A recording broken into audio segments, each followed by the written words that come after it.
meeting is being recorded. All right, we're going to get started in just a minute.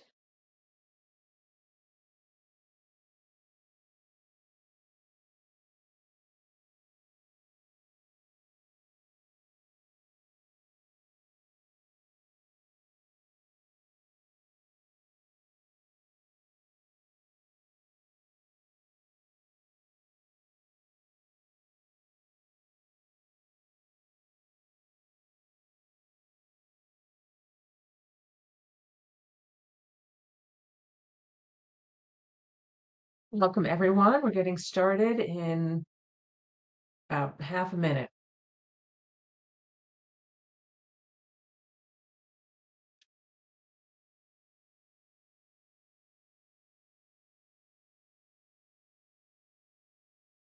All right, I'm going to get started. Welcome, everyone, to the 2024 Grantee Manual Updates webinar. Thank you for joining us today. So over the next 2.5 to 3 hours, you're going to learn the new guidance that was added to the 2024 Grantee Manual.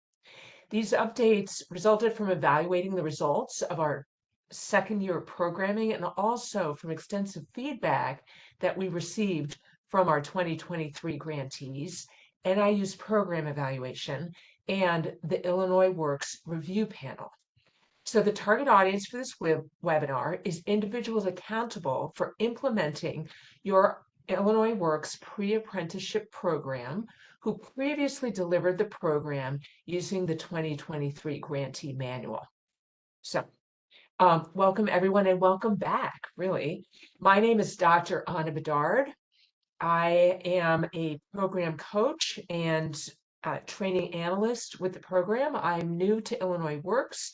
I am not new to nonprofits. I worked in nonprofits for 15 years, actually for longer than that, because then for about 10 years, I worked doing nonprofit capacity building. And before I went to corporate, and have been in learning and development, leadership development, coaching, for the last, well, my whole career. I'm not going to tell you how long that is. And I'm really excited to be back in the nonprofit space. We have two other presenters here today, Dr. Norman Ruano. Norman, do you want to pop on and introduce yourself real quick? Thank you, Anna. Welcome to this webinar. It's exciting to have you back. Again, this is a new program year, and most of you have a lot of experience with Illinois Works. So today we'll focus just on updates, and it's a pleasure to be here. Thank you, Norman. And then Dan Martinez is our other presenter. Dan? Good morning, everyone. So good to see all of you again.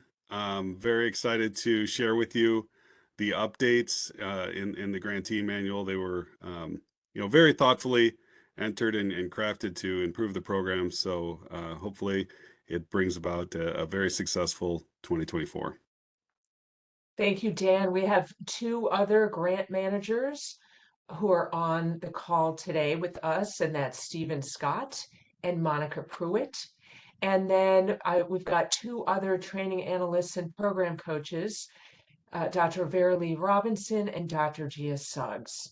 And so I just want to welcome all of them, and maybe you can just wave, show your faces so people can see. You might recognize Gia from last year and Dan. And then we're really excited about the additions of Stephen and Monica. Oh, and Vera Lee was also with us last year. So there are also, we have other Illinois Works team members who are accountable for other parts of the Illinois Works program. That's the Apprenticeship Initiative and the Bid Credit Program, just so you know. And so then let's talk about, in the next slide, the course description. And I think there might be a little bit of a delay so I'll just start talking. The Illinois Works Grantee Manual provides grantees with guidance on how to successfully implement your pre-apprenticeship program in compliance with DCEO and the Illinois Works Job Program Act. So the original grantee manual was released in early 2022, and the 2024 manual has been enhanced with additional program guidance, the application of new or updated data management systems, and additional tools, including exhibits and templates. So this webinar is designed specifically for our 2023 grantees who were offered and will receive renewal grants for the 2024 program year. So during this webinar, we are going to cover each of the significant updates to the 2024 Grantee Manual section by section. So if you've not yet received the 2024 Grantee Manual, the link is now being provided for you in the chat. And keep in mind that the Grantee Manual is published every year in the Partner Guide, so it's important that you're using this year's Grantee Manual. So I believe that's in the chat, and so you can just open that up if you would like. We'll be referring to it throughout the day. We'll be showing you on the screen, and you can also kind of scroll through to find it yourself if you'd like. So course objectives. By the end of the training, you will be able to access the manual. So hopefully you've already done that. Apply additional guidance provided in the manual and utilize the additional tools, including exhibits and templates that are provided in the manual. I just want to make a note that this session is being recorded and it will be made available for review on our Illinois WorkNet Partner Guide. And the link to that guide is now, yes, has just been uploaded to the chat. So you can make sure that you get that. So any questions before we proceed to the next section? If so, please feel free to unmute your line or you can post your questions in the chat. No questions in chat so far, Emma. Great. Thank you so much. All right, let's move on. So in this next little period of time, I'm going to talk about expectations for the 2024 program year. So to help facilitate the best experience, please keep your line muted to help manage potential interruptions during the training. The lines can be unmuted during question and answer sessions or group discussions. You know, if you're going to talk, then please feel free to unmute. But we just like to keep the background noise down. And you can, at any point in the session, feel free to put a question in the chat. There will be definitive points at the end of each section where we will ask, hey, we're going to pause and ask for those questions. And so we'll try to respond to as many of your comments and questions as possible within the allotted time frame. If you do have further comments, feedback, or questions, you can email us, and the email address is right here on the slide, and that's been up, so hopefully you have captured that. So just some introductions using the chat, and let me show you where the chat is, in case you don't remember.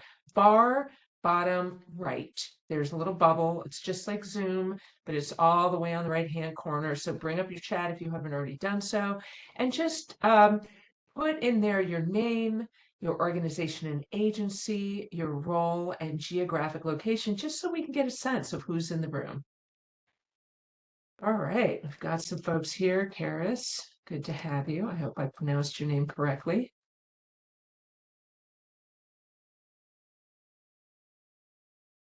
Awesome, welcome, Brittany. Welcome, Pedro. We've got lots of people coming. Pedro, Sandra, Sabrina, Jackie, Lakesha, Skip. We've got a bunch of people on the phone. Keep adding. William, welcome. Johnny, Goldie, Chantrell, Maria, Merrick, Dora. Got Tawana and Grace and Javier and Anne, Angela. Really great to have all of you on the call today, and I see you're from really all across the many different organizations that are represented in many different roles, and it's wonderful to have you here, and we're really looking forward to sharing with you the changes and being able to answer whatever questions you have. So I think we can move to the next slide. So in the chat, please answer this question for us. What aspects of the program are you looking forward to for the 2024 program year? So we did it before, and then you're gearing up, and many of you have already geared up and you're already underway. What are you looking forward to? Let's just get present to the mission of this, the activity, the enjoyment of it before we dive deep into business. What aspects of the program are you looking forward to this year? Jackie, thank you. Looking forward to getting more students, yes, into registered apprenticeship programs. Thank you, Jackie. Because that is the point, right? That is the mission of this program, to help people launch their careers in the trades. Seeing young people get a great new opportunity for a career. Thank you, Linda. Who else? More success stories. Yes, and that is fuel for our tanks, right? That's why we do this work. We do it to make a difference, and it's so wonderful to be able to be present to that and to, be in relationship with those people who are like, hey, I've done this, and it's so exciting.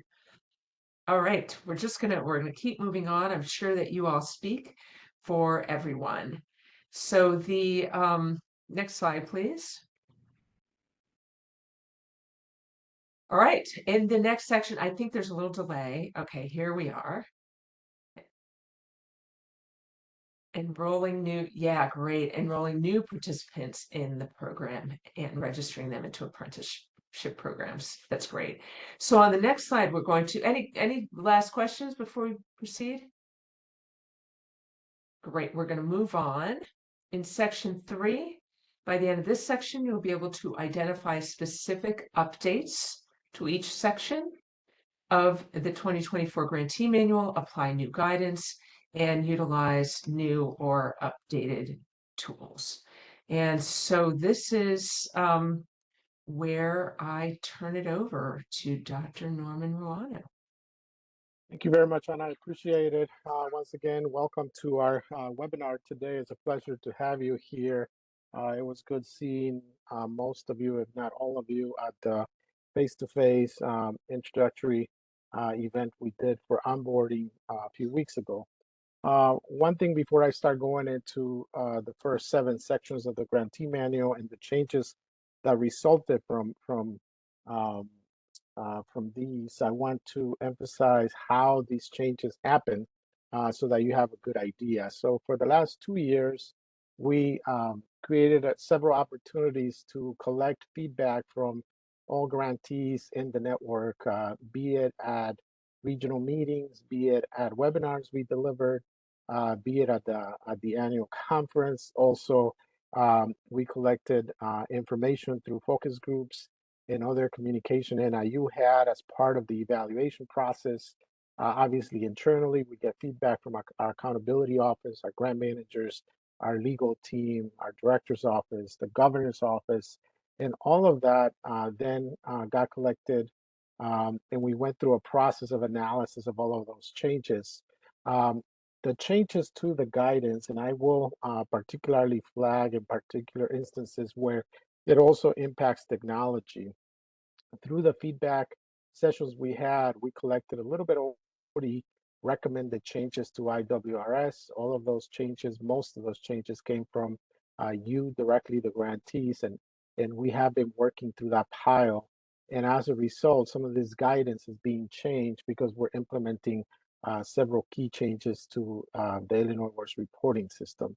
I just wanted to give you that background in case you had questions about how these changes had come about. So let's get going, and please, if you do have any questions, do not hesitate to ask. I will give you an opportunity in particular places where you can unmute your line, but otherwise you could just enter your question in the chat so that we can interactively answer them.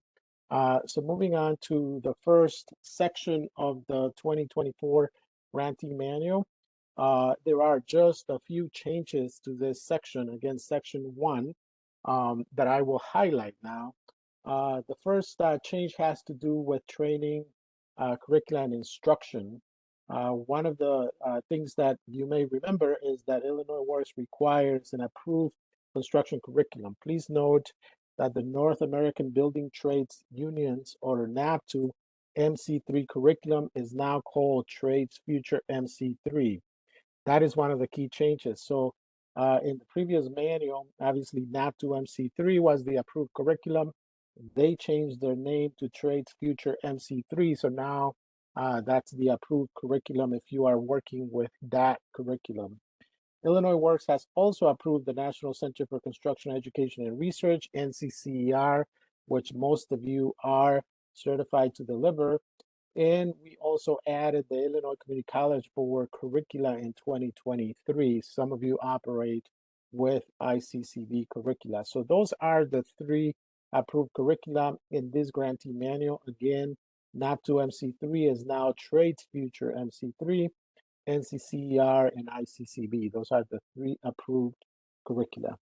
Second thing that you should note is there are multiple definitions that have been either updated or have been added. You can find the current list of definitions in the grantee manual on pages 18 through 33. Third important change to section 1 of the grantee manual. Again, section 1 of the grantee manual is called Introduction to Illinois Works. But the third change that was made is that the staffing roles that were defined in the 2023 manual in this section are no longer in section 1. They have been effectively moved to section 3. When we get to section 3, we will highlight a couple of changes that were made to that section, the staffing roles section. But for right now, you should know that they are no longer part of section 1 of the grantee manual. They are now in section 3 of the grantee manual. So are there any questions about these changes? These are three key changes that were made to section 1 of the grantee manual.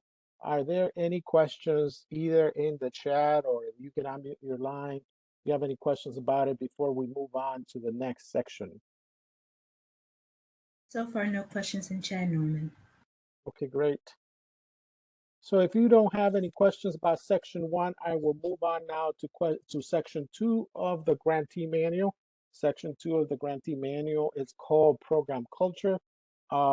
You will be very excited to know and find out that there were no changes that we made to section 2 of the grantee manual.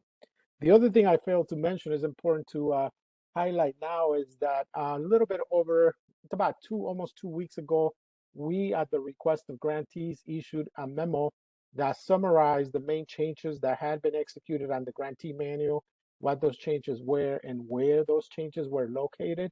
So all your grant administrators should have received that memo from my office, and that was put by one of our grant managers and sent to all of you. So we are covering in depth here, and you have an opportunity to ask questions about it, but you have already received that memo that summarized those changes. And that was a good recommendation from a couple of the grantees, and we do expect to continue to do that in the future. Okay, great. So moving on to section 3 of the grantee manual, as I just mentioned, section 2, Program Culture, did not experience any changes as part of this guidance update. But section 3 of the grantee manual now has a new title. It's called Staff Roles, Partnerships, Provider Relationships, and Leverage Resources. Obviously, you know, we have added the staff roles part here because we added that to the third section of the grantee manual. There is one significant change that was executed to this section, and that has to do with the roles, the staff roles. So as I mentioned, these staff roles have been moved from section 1 of the grantee manual to section 3 of the grantee manual. We have added under instructors or notation related to mathematics instructors. One of the key changes that was made, and this was a change made at the request of the governor's office and other institutions, was the number of math, the minimum number of math instruction that we were teaching due to the fact that Some of our graduates are struggling in passing the math portion of entrance exams into DOL registered apprenticeship programs. As a result, this was an important change that was made, and we'll discuss more the details about it when we talk about instruction. But in this section, there was something added related to the math instructors. Qualified math instructors are required to deliver construction math lessons that develop students' practice of applied mathematical skills and mechanical aptitude testing skills. Please note a critical update to the guidance at the end of staff roles content also. So I want to emphasize that one. It's no longer just anybody that can teach math, given the amount of math that has to be taught now in the curriculum.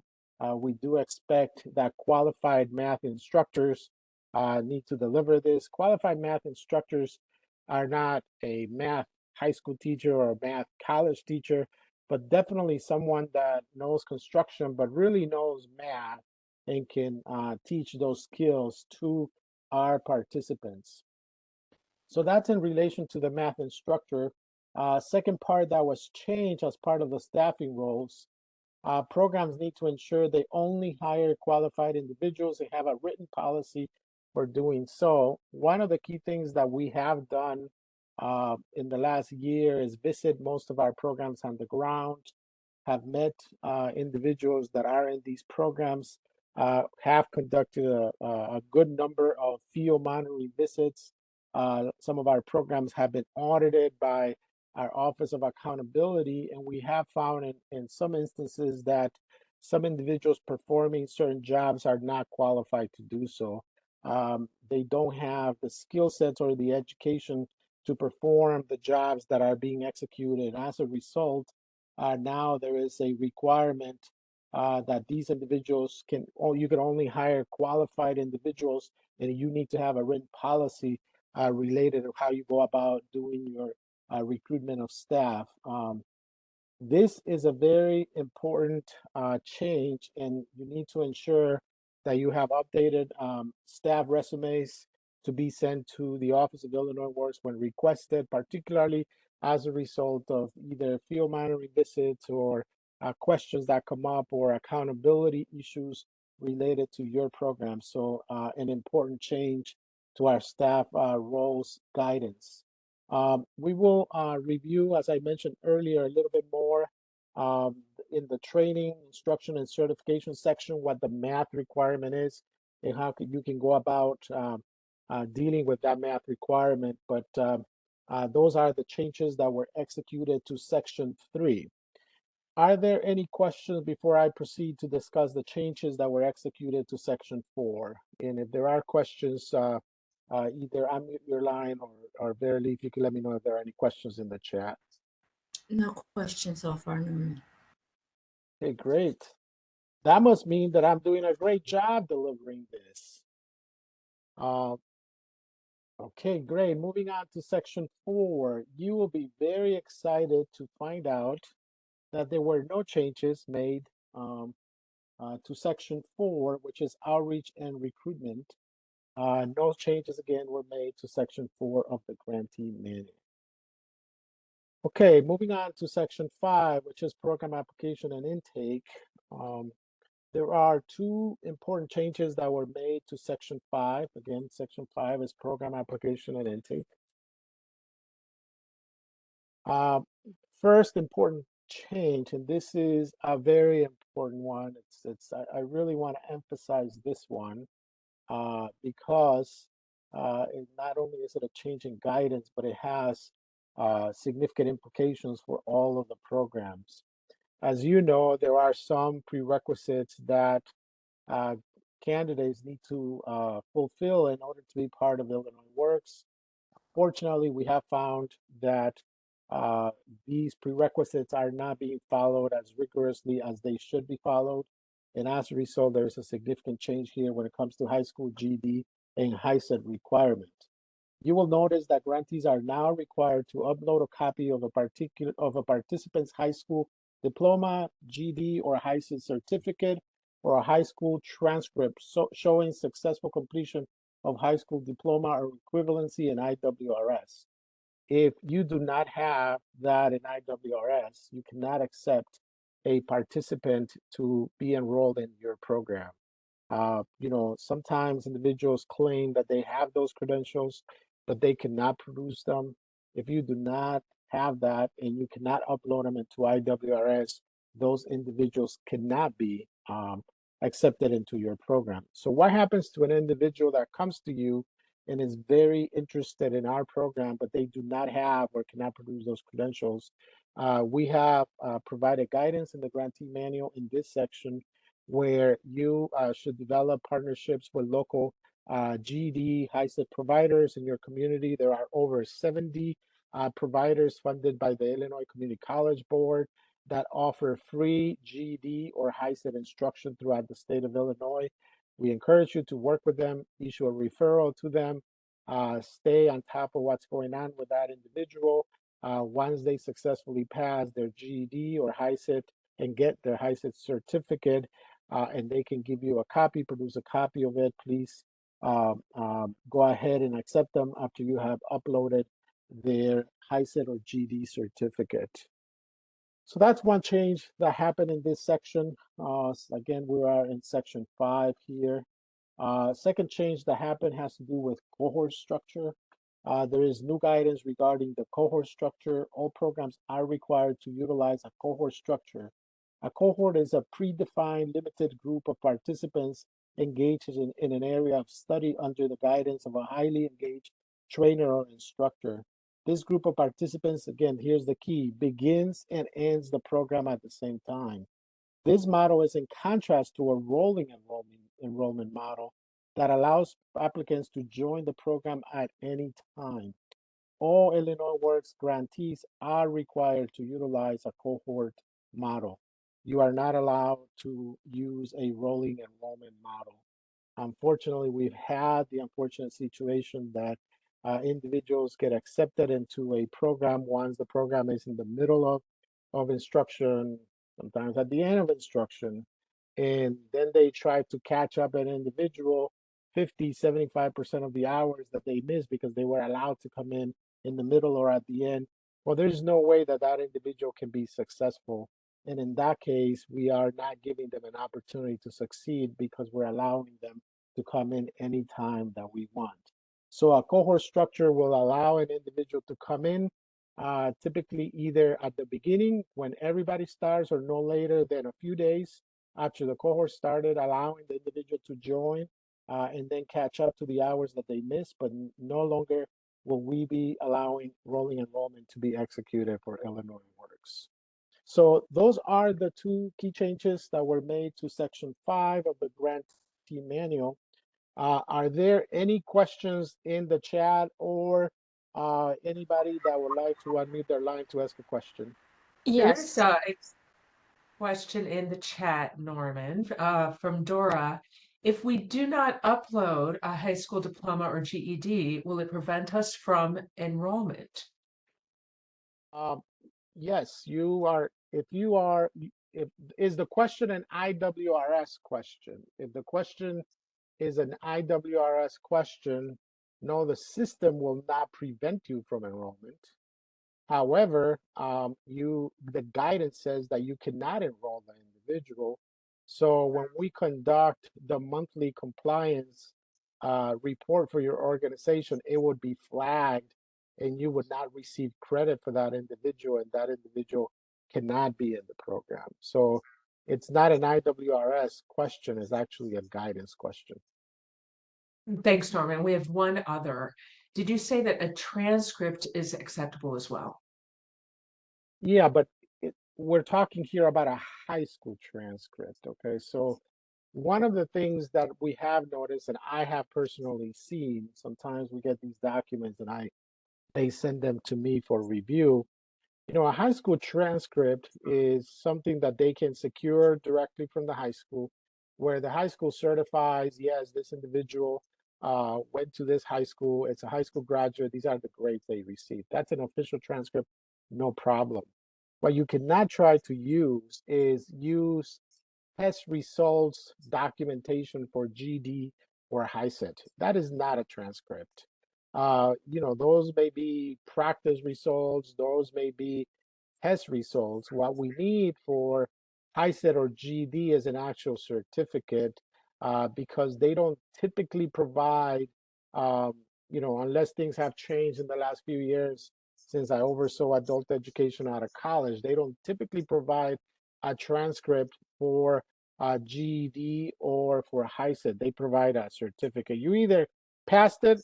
By the way, passed it means you pass all the tests. It's not just one test. There are several tests you got to pass for those systems to give you a certificate. You either passed all the tests and got a certificate, or you didn't. There is no such a thing as a typical transcript that you will get for GD or HiSET.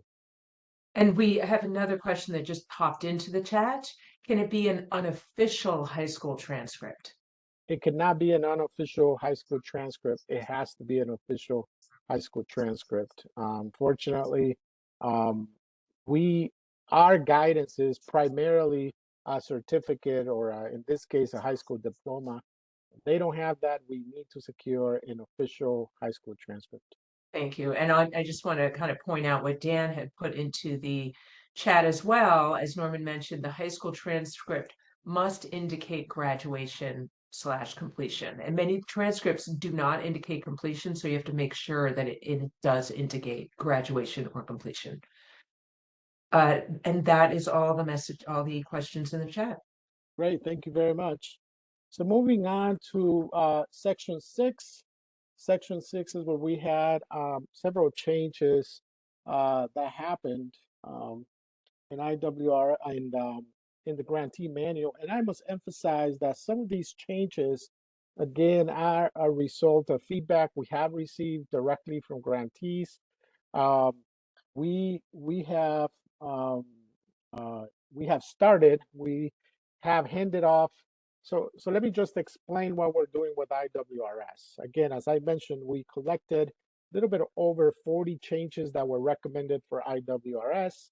My commitment in the last 2 years was that um, we would listen to all of the recommendations as we have in all of the areas of Illinois Works, and we would take those very seriously, find the analyze the changes, and if the changes were feasible, produce time savings for you, produce efficiency in the system, and would not cause significant damage to the system, because some of these changes can cause complications to the system, that we would proceed. So that's what we have done. We have established an IWRS task force that meets on a weekly basis to discuss all of those items that were recommended. We have secured a dedicated programmer with SIU, which is our provider of the Illinois Works reporting system. And that person is working on a weekly basis on making changes to the system. We will, as we move forward, issue technical bulletins that you will be receiving on a monthly basis for any changes we might have made to the system, along with tools, training tools, job aids, videos about those changes and how to utilize those changes. Those changes will also be highlighted in upcoming webinars related to IWRS. But I want you to know that this year is going to be a significant year for changes related to IWRS as a result of recommendations we have received from you, mostly from you, some internally from us, and from other stakeholders, but mainly from grantees. The one that we're going to discuss right now is specifically related to that. I did see some other questions in the chat. Can someone please let me know what those are? Yeah, thank you. Yes, there are still a lot of questions around what documents and transcripts are acceptable. And someone asked if college transcripts would be accepted for individuals who graduated high school in another country. Could they use college transcripts?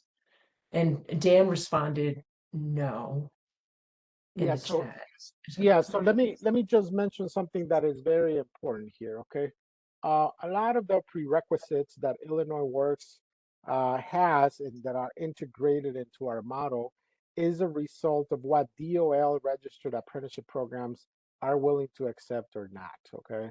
Our primary goal for Illinois Works, as you all know, is to transition individuals to DL registered apprenticeship programs. So when a lot of these questions come up, we'll go and check with those programs. What are they willing to accept or not? We generally find out that DOL registered apprenticeship programs want GED certificates, high school diplomas, and that's it. A college transcript, because as we know, colleges can accept or do accept high school credentials from other countries. We have found that college transcripts are not acceptable to most of these DOL registered apprenticeship programs. As a result, they cannot be acceptable to us because if we accept them, but they don't accept them, we have built a bridge to nowhere for that individual. So just wanted to provide some context here. It's more in relation to what they're willing to accept, not so much what we are willing to accept. We go by their standards because we need to make sure our graduates end up there. Any other questions, Anna? Thanks, Norman. Yes, there are. Should we have proof of GED or high school diplomas before a student attends class, or is it acceptable to allow them in class and then obtain proof? Yeah, so you will find in the guidance provided in the grantee manual, and I really encourage you to go to the grantee manual in this section and read about it. And again, I want to emphasize that section 5 of the grantee manual under the high school GED prerequisites, they cannot start instruction unless you already have that credential on hand. We have found, again, a lot of this is because of audits, because of field monitoring visits. We have found we go and visit some of these grantees and they're like, oh, but they told me they would give it to me in 2 weeks and 3 weeks. Well, the person already went through a 16-week program and never produced the documents, and that's unacceptable. We cannot claim them to be a graduate if they don't have the prerequisite. So that's here's what really happens. Okay, so let me just walk you through a scenario. You accept an individual into your program. They claim they have a high school diploma or GD or high school certificate. And you're like, okay, so we're going to accept you. You're going to go through training. We're waiting for the documents, right? Well, you accept them. They never produce the documents. They successfully finish your program, okay? We cannot certify them as a graduate of Illinois Works because they didn't have the prerequisites. As a result, we would have wasted all of that time, effort, and energy, not only of the individual that joined the program, they think they're a graduate. You would have spent all that time, effort. You cannot get reimbursed from Illinois Works for that individual. And we have all lost in that situation because we cannot certify them as a graduate legally. When we certify someone as a graduate of Illinois Works, they carry with them bid credits for contractors that hire them. They carry with them the ability for contractors to comply with the apprenticeship initiative. But if they are not true graduates legally, they cannot give that to the contractors that hire them. As a result, no, unfortunately, unless you have those documents at hand, they cannot be enrolled into your program. And Norman, let me ask if can they enroll current GED students who will graduate prior to the end of the program? No, because GED is not so the way the GED system and the HISA system works is that you can go through prep classes, but ultimately is test passing. You got to pass a certain series of tests.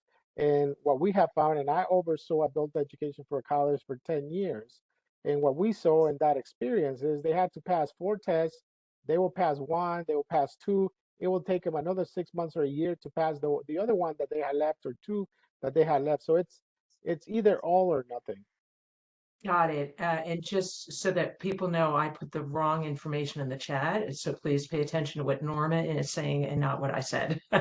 And then we had somebody who asked another question about nuance. What if we have students who have ordered their transcript but will not receive their transcripts when class starts?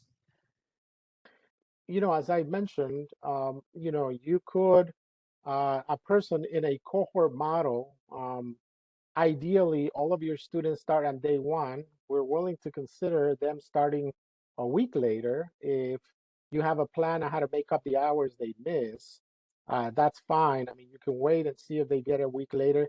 Again, If you enroll someone that is not qualified to be enrolled, meaning they don't have the high school diploma or GED, I'm just letting you know straightforward, you will not get credit for enrollment, even if they complete or transition. You will not get credit for that if we cannot certify their enrollment and we have high school or GD or HiSET credentials to do that certification. So unfortunately, that's the way it needs to be. Yeah.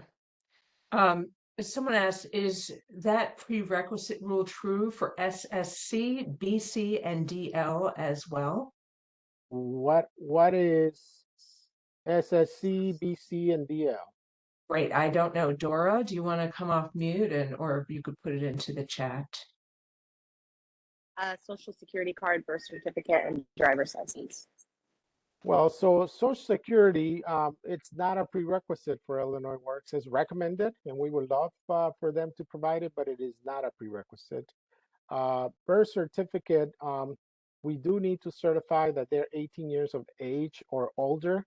Um, the only exception to that rule is that they are enrolled in a high school-based program, and we do have a couple of high school-based programs that have an exception to this rule approved by Illinois Works. But other than that, that is a prerequisite. We do need to verify that they have a birth certificate. Driver's license is not a prerequisite for Illinois Works. It's a recommended thing.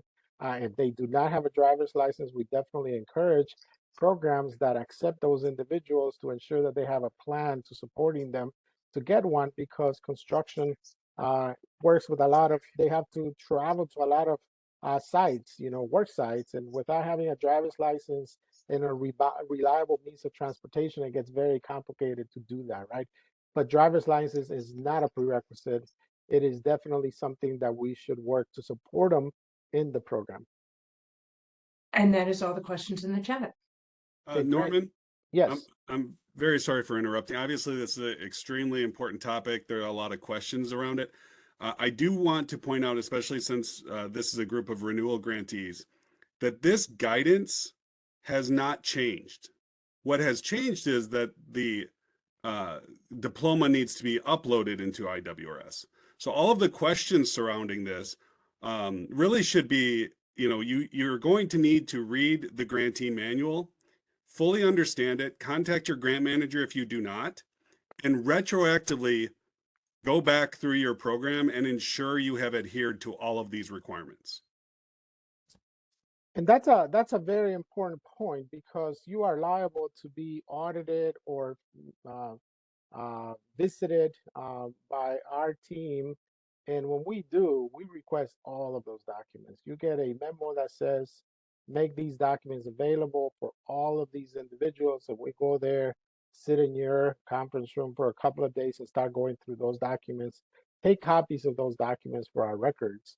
And as Dan mentioned, this guidance has not changed. The only thing that changed is that this needs to be uploaded in our system. So I really that this has been followed, because what we have found is that when programs do not follow it and we document that they didn't follow it, we have to remove the financial credit they receive for that individual for enrollment, for transitions, for completions.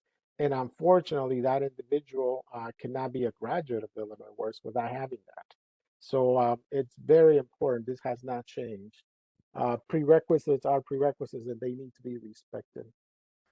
Okay, great. Moving on to the next section, as I mentioned, in section 6, which deals with wraparound services and student support services. There were 5 important updates that were done. The first one has to do with the wraparound service assessment. Take note of the following updates to the types of services that are considered a wraparound service. Alumni networking, mentorship, and apprenticeship application fees have been removed from the wraparound service assessment. These will now be classified as transition services. Digital literacy has been added as a wraparound service.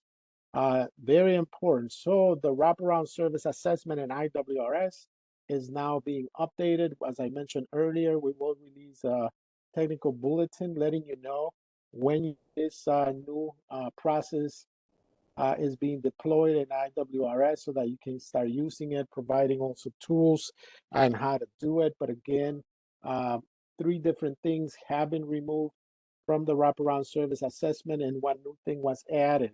That's part of the changes that we are seeing now. What is digital literacy?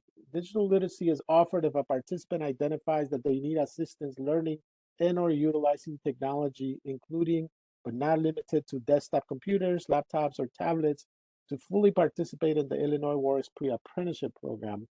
What are the allowable costs for digital literacy in the grantee manual? The costs include materials, assessments, online registration fees, tutoring, among others. There is a maximum cost per participant of $300 that is allowed. However, if you need additional funds with digital literacy, please let us know. Send an email to your grant manager.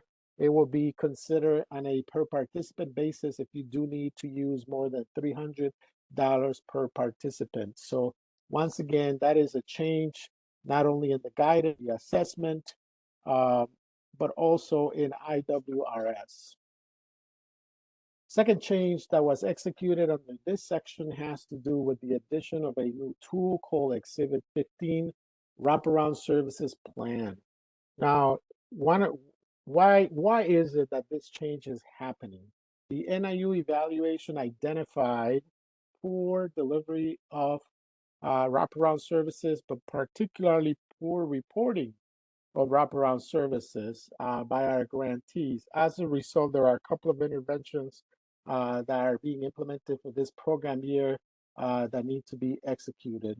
Exhibit number 15 is one of them. This is a new tool created for grantees. This plan allows grantees the ability to ensure each wraparound service has an assigned staff member or a partner.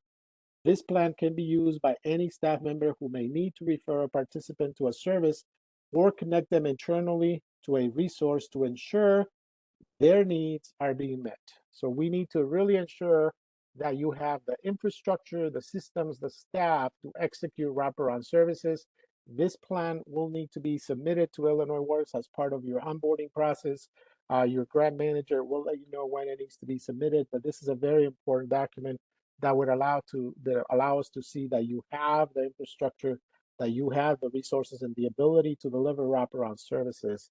Just as a contextual fact here, Illinois Works was designed as a program that addresses barriers through wraparound services, instruction, and transition services. It cannot be that we're spending a huge amount of money. This year, we're going to spend almost $20 million in that we have a poor wraparound service delivery system. That needs to change, and it definitely will change this year.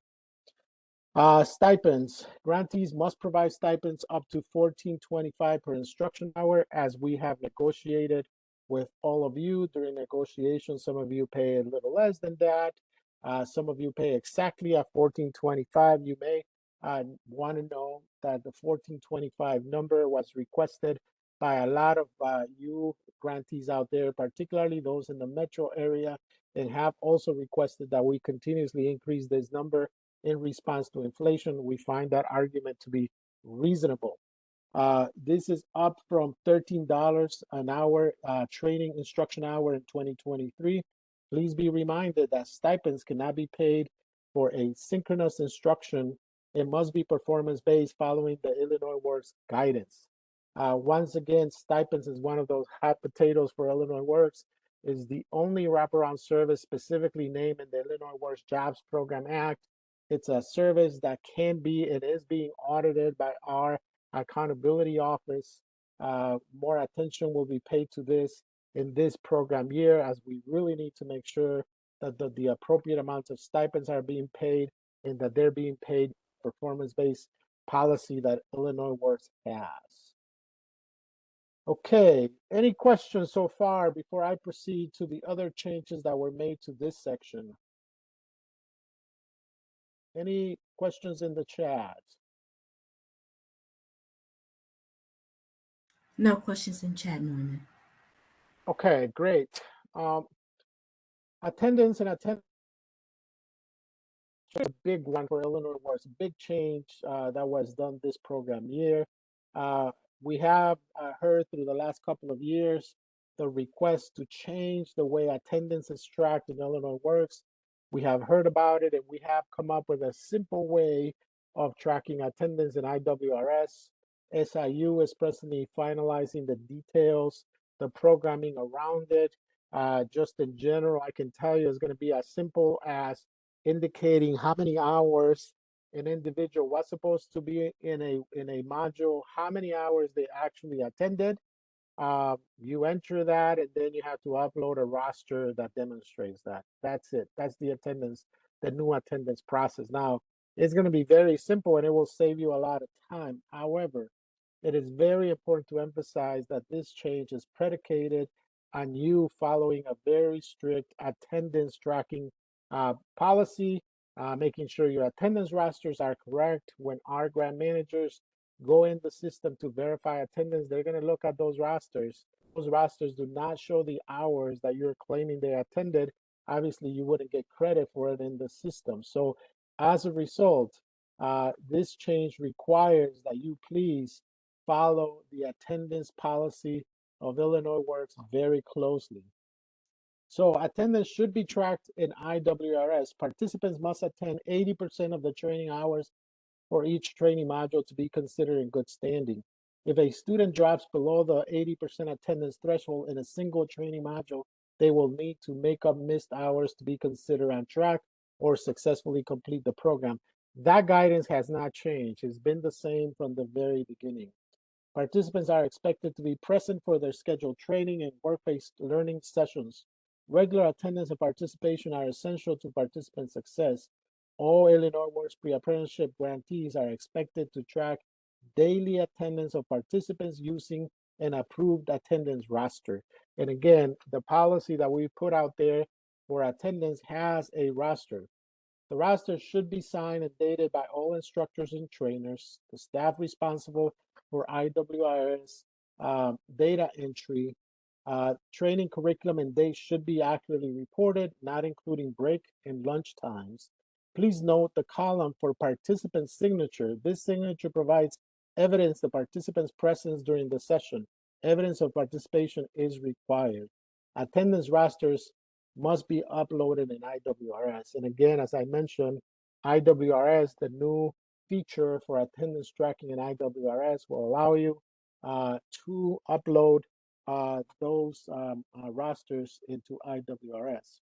IWRS has been updated with a new process for entering attendance, and it's simple and effective, significantly reducing the amount of time needed to enter attendance. However, this new process only works if grantees follow the Illinois Works attendance policy, keeping accurate rosters and uploading them into IWRS as required.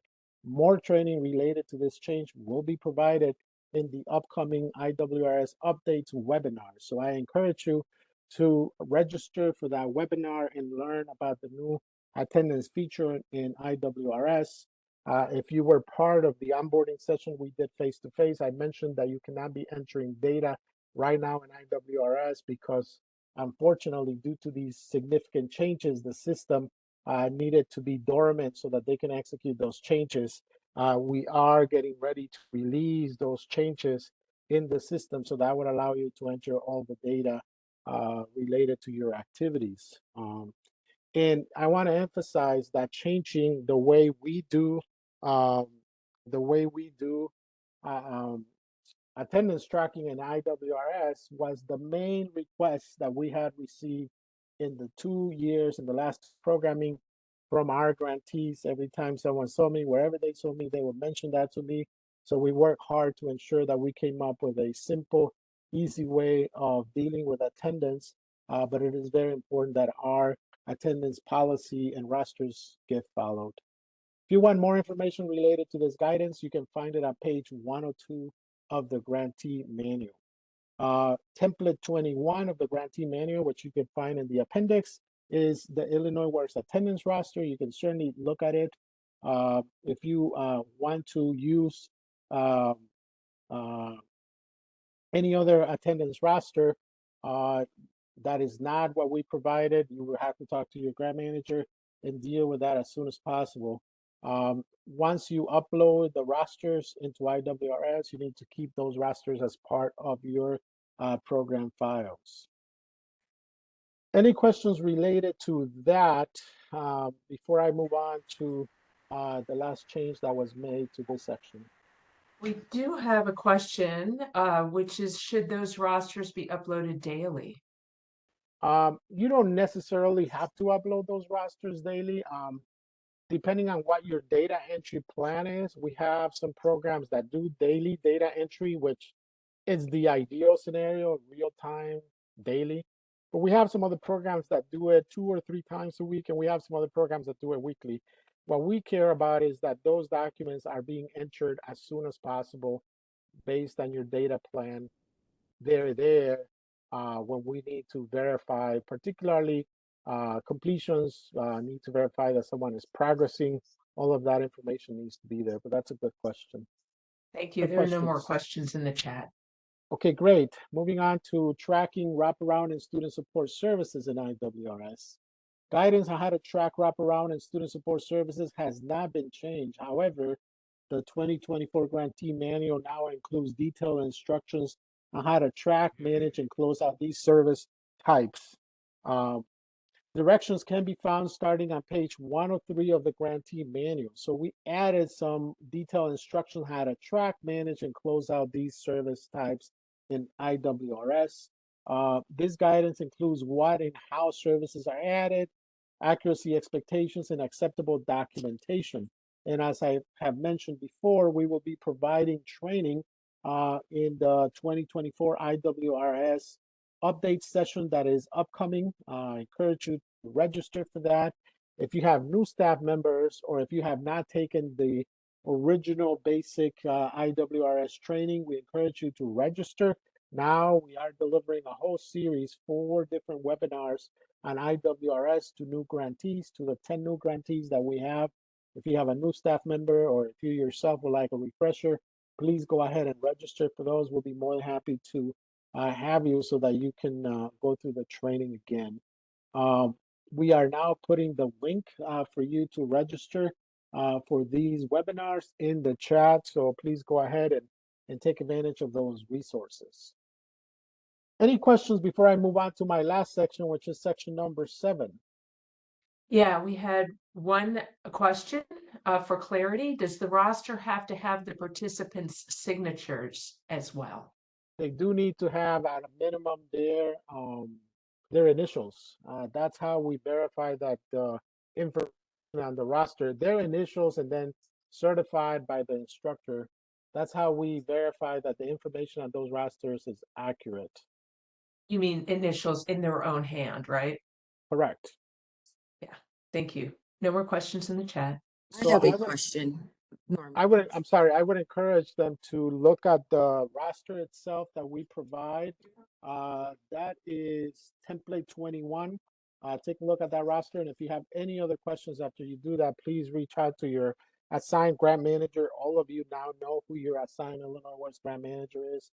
They will be more than happy to answer your questions or provide one-on-one technical assistance in relation to these items. I think I heard some other question, correct? Yes, this is Sandra from CWIT.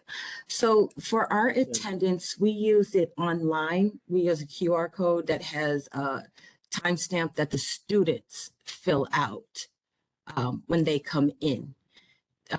We started using this last year. Our grant manager said it was fine because we have a timestamp,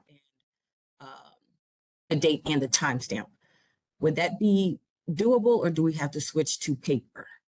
Well, you know, I mean, I'm a big fan of technology. If technology helps us do what we need to do, I definitely encourage that. What I would recommend, Sandra, talk to your grant manager and explain to you exactly what it is that you do. What we need is a process to verify that the students are certifying they've been there, that the instructor is also certifying the roster, that it's, you know, that it's accurate, right? That it's true and faithful to the facts. So just reach out to your grant manager, discuss that with him, and then we'll proceed and let you know how we proceed with this one. Okay. Thank you. Great. Any other questions related to this before we move on to my last section? Section 7, training, instruction, and certificates. Right after we finish this section, you're going to get a 10-minute break so that you could, once you come back, we can go through the last 7 sections of the grantee manual and the changes that were made. If there are no other changes, section 7 is training, instruction, and certificates. This is the last section that I will be covering today. There are a few changes that were executed to this section, so I'll go over those changes. Most of them are related to curriculum. So here's where I had mentioned earlier there were changes related to the number of hours required to some parts of the curriculum. So now the Illinois Works curriculum requirements are that at a minimum you need to offer 177 hours of instruction, not to exceed 300 hours of instruction unless approved by Illinois Works. Now keep in mind that 177 hours of instruction does not include wraparound services. It does not include student support services. It does not include transition services. Sometimes, you know, as you're delivering instruction, for instance, someone may need a lot of math tutoring or some other type of tutoring, but that's one individual that needs that. That is not considered math tutoring, and it's a you know, student support service. It is not counted as part of the 177 hours of instruction. Okay. Now, so why the change from 150 hours, which was the guidance last year, to 177? It's a result of 2 key extra requirements in the curriculum. One is, as I mentioned earlier, math, construction math is now required at 40 hours of instruction. Again, 40 hours of instruction. I had mentioned earlier that this came directly from the governor's office and some other community stakeholders, including DOL registered apprenticeship programs, indicating that our students were struggling with the math component of some of their programs. So as a requirement now, it's a minimum of 40 hours of construction math. At the same time now, the orientation, the Illinois Works orientation at 4 hours is also a requirement. I'm going to go over all the various requirements for Illinois Works. Those are the 2 new requirements. The other ones have been in existence. I just want to make sure that you remember what those are. Introduction to construction math and its trades, it's a requirement. Test taking skills at 4 hours is a requirement. Work-based job site learning at 10 to 50 hours is a requirement. Employability skills, 32 to 40 hours is a requirement. And OSHA 10 certification is also a requirement. First aid CPR certification is also a requirement.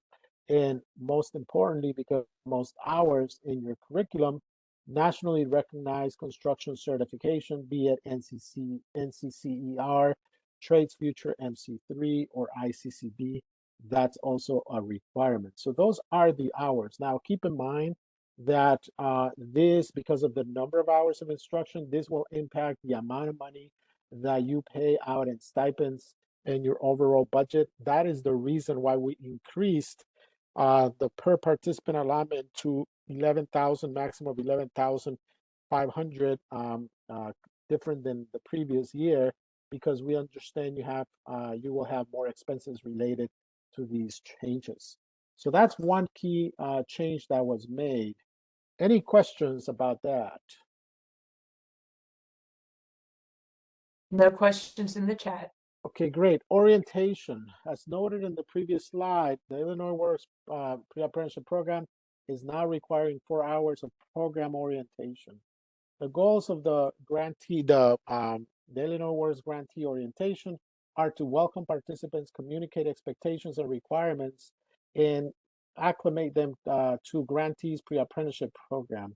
The orientation should be facilitated, this is a key point, by program manager or director, student support service coordinator, transition service coordinator, or someone who will be working with participants on a daily basis. Orientation is particularly important given that this is when the orientation career assessment is completed and when participants sign their commitment agreement. Let me tell you, this is very, very important. That commitment agreement contains a FERPA waiver which is what allows your programs to report on someone's data to us so that we can use it to report to the General Assembly, to the review panel, to the director's office, to the public. We're required to publish programs' annual reports to the public. If we do not have a signed commitment agreement with that waiver, you cannot report that data to us, which ultimately means we cannot legally report to fulfill the requirements that the Illinois Works Jobs Program Act has. So it's very important that they sign that commitment agreement. In fact, the guidance in the grantee manual is very clear. If a participant does not sign and does not want to sign that commitment agreement, they cannot participate as part of Illinois Works. Only individuals that gives us the right to report on their data can participate as part of Illinois Works. As orientation is considered training service, grantees can pay participants a stipend for these hours. Like all training services, orientation maintains an 80% attendance requirement, and a post-assessment will need to be added to IWRS. You may want to ask, how do you do a post-assessment for orientation when there is no instruction happening? As a result, unlike other training sessions that required a scored post-assessment, orientation will be a pass-fail module. It's the only pass-fail module in the curriculum. If participants complete their wraparound service assessment, orientation career assessment, and sign the commitment agreement, they will receive 100% on the training module. That will be their grade. If not, if they don't sign or they don't complete those three things, they will receive a 0 in the module, meaning they need to complete that, and it will be a red flag in the system until they complete it. All these items must be uploaded to IWRS. If you want more information about this guidance, you can find it on page 111 of the grantee manual. Any questions about that? That is, now you can pay a stipend for the orientation, whereas before that was not the case. There are no questions in the chat. Okay, great. Moving on to the last few other changes that were made to this section. Transfer of participants NCCR training services. This is very important because we have individuals that start a program, let's say with another pre-apprenticeship program network that uses NCCR. Now they register and enroll in your program, and they already have passed maybe a module of ACCR or 2 or 3 somewhere else. We don't want them repeating those modules if they already passed them. So as a result, individuals who have completed portions of NCCR curriculum modules and who then apply to an Illinois Works Pre-Apprenticeship grantee to complete training must be transferred within the NCCR system from their former instructional provider to the Illinois Works grantee's instructional partner. Accredited NCCR grantees must uphold the requirement for transferring prior NCCR students from their initial accredited training sponsor, their ATS, prior to start of training at the new ATS. In other words, that transfer must happen in NCCR. There are guidelines and procedures that NCCR has on how that transfer is done. I encourage you to go check those out so that you can execute that transfer before they start instruction with your program. That doesn't have anything to do with Illinois Works. If you have a situation like that, I would recommend that you reach out to your grant manager so that your grant manager can explain what needs to be done in IWRS, given that they would have had already scores or a certification for some of those modules. But definitely that needs to happen before you start engaging them in training. We do not want them repeating an NCCR, and NCCR doesn't want that if they have already passed some of those modules somewhere else. Okay, NCCR Career Safe OSHA 10. This also is guidance that is coming as a result of requests from grantees. We took a lot of time to analyze this situation, and here's what the new guidance is in relation to this. For grantees who are offering NCCR, they incorporate Career Safe OSHA 10-hour training in their lesson plan. In other words, if you are delivering NCCR, there is an option of getting an OSHA 10 certification through a program called Career Safe. Here's the challenge though. Although the Illinois Works guidance requires face-to-face or virtual synchronous instruction, grantees using NCCI curriculum may adopt the NCCR Career Safe OSHA 10 certification only, okay? Now, if you know anything about Career Safe, you know that Career Safe is an asynchronous curriculum that provides training and assessment specific to OSHA 10 guidelines, meaning they would not regularly qualify for you to issue an OSHA 10 certification because it's asynchronous, meaning you don't have an instructor on a computer. You're basically dealing with a laptop here or a computer that is teaching you safety practices. As a result, this was not acceptable in the past with Illinois Works.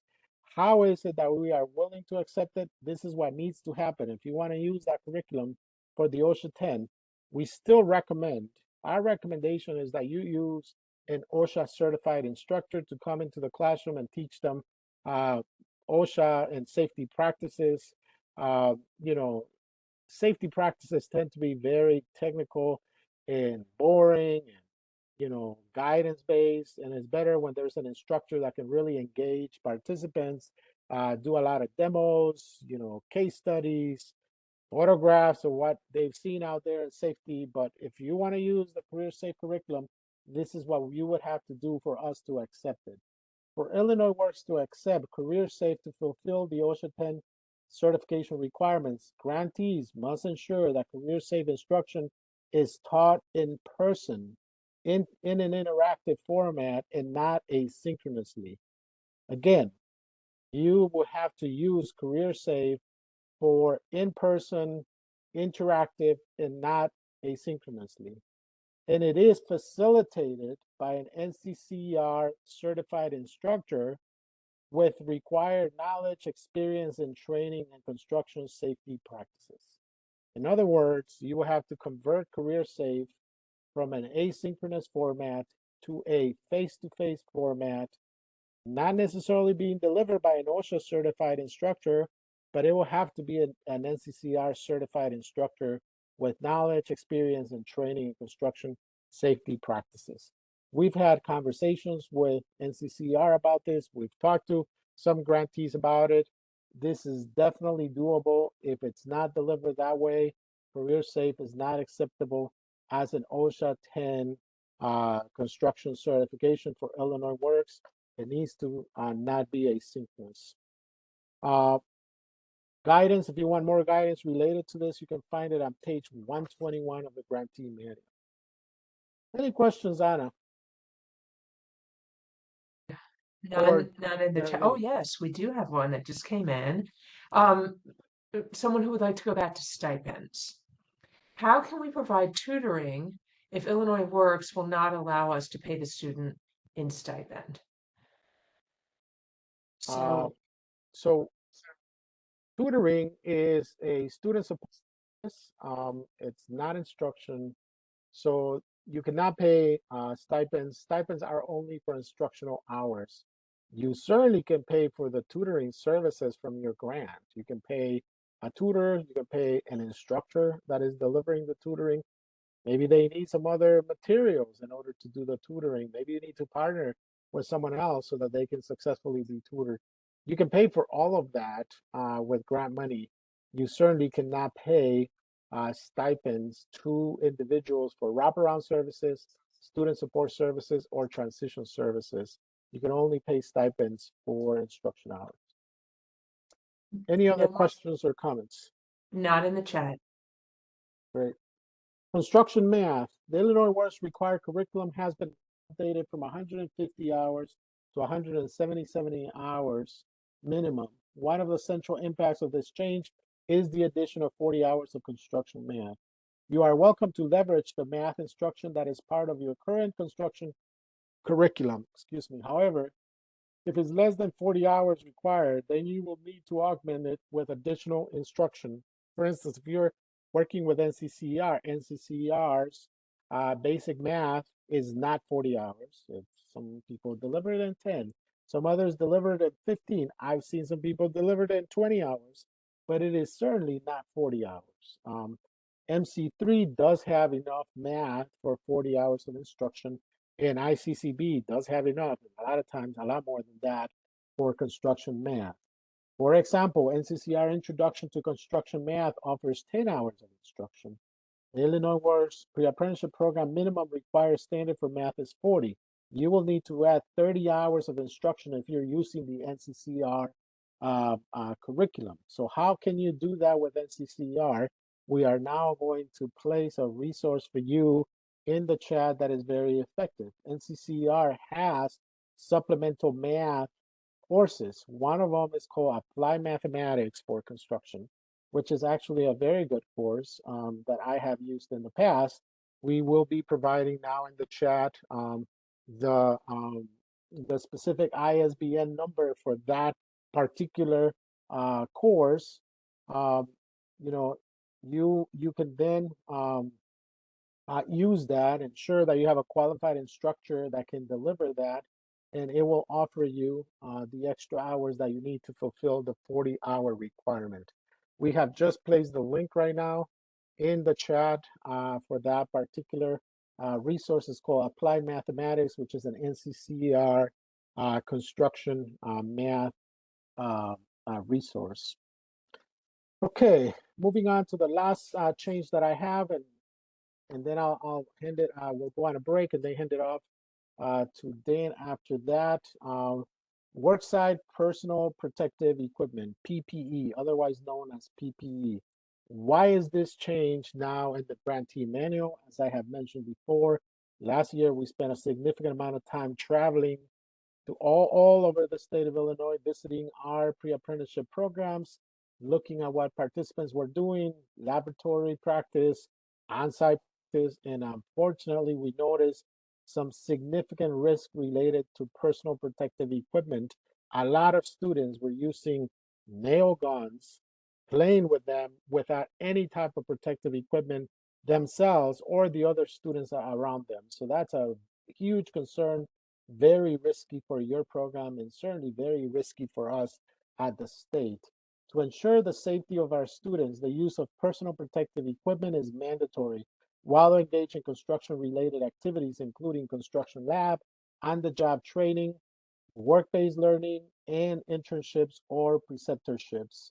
This expectation applies not only to students, but also to instructors, trainers, and personnel involved in the Illinois Works practical learning experiences. PPE requirements as appropriate, obviously as appropriate to whatever circumstances they're going to be facing for the learning experience, include head protection, eye and face protection, hearing protection, respiratory protection, hand protection, foot protection, back support. Specific guidance related to PPE requirements can be found on page 123 of the grantee manual. Let me just emphasize here, because we have also come across some of these particular teacher programs purchase a very large amount of PPE, including steel toe boots, you name it, all kinds of things, and then give them away to the participants. That is not allowed per the guidance in Illinois Works. If a particular item of PPE can be used, it should be reused. It should be inventoried and reused. We cannot be spending, these huge amounts of money in PPE because those are being given away to participants. That is not allowed as part of the Illinois Works guidance. Last point in this section before we move on to a break, tracking training services. The guidance for tracking training services has not changed from the previous years. However, the 2024 Grantee Manual now features a section that outlines detailed directions on how to track, maintain, and close out training services in IWRS. This guidance begins on page 134. So what's new in the Grantee Manual is we outline detailed directions on how to track, maintain, and close out training services in IWRS. Any questions before we go on break for 10 minutes, and then when we come back, Dan will finish his 7 sections of the Grantee Manual. None in the chat. Well, let's just do a little game, and then we're going to go on break. So if you could please now go into Mentimeter. As you know, we use Mentimeter for interactivity purposes. We are now placing the information related to Mentimeter, www.menti.com, code 2437-7837. Again, code 2437-7837. Please go in there. We're going to be using Mentimeter right now to play a game to see how much you've learned of the first 7 sections of the Grantee Manual, which is effectively half of the Grantee Manual. Let us use Mentimeter to check in to see how we're doing. You will see a graphic on the device you're using to access Mentimeter. You can use the alias or you can enter your real name. A message will come up. Get ready to play Broom. Let's see who has learned the most about the 2024 Grantee Manual update so far. The game is to read each question and determine if it's an accurate 2024 Grantee Manual update. Are we ready? How many We have people do we have ready? 24, we have 28 players ready. People are still joining, and sometimes it takes a minute if they're doing it on their phone. So everyone, please, we got 52 people in the room. Please join. And Monica put the URL in the chat, so you can just click on that. And then the code she put underneath it. We'll just give you a minute to get in. This is effectively the Illinois Works Olympics. They only happen once a year. The grantees get to compete with each other to see how much they've learned about Illinois Works updates. We have 31 Olympians already registered, and we're going to see who the winner is. We have a total of about 45 participants, so we still have a good number of individuals to join. We're going to get going in a minute so that we are ready to go. So let's get going with the questions, please.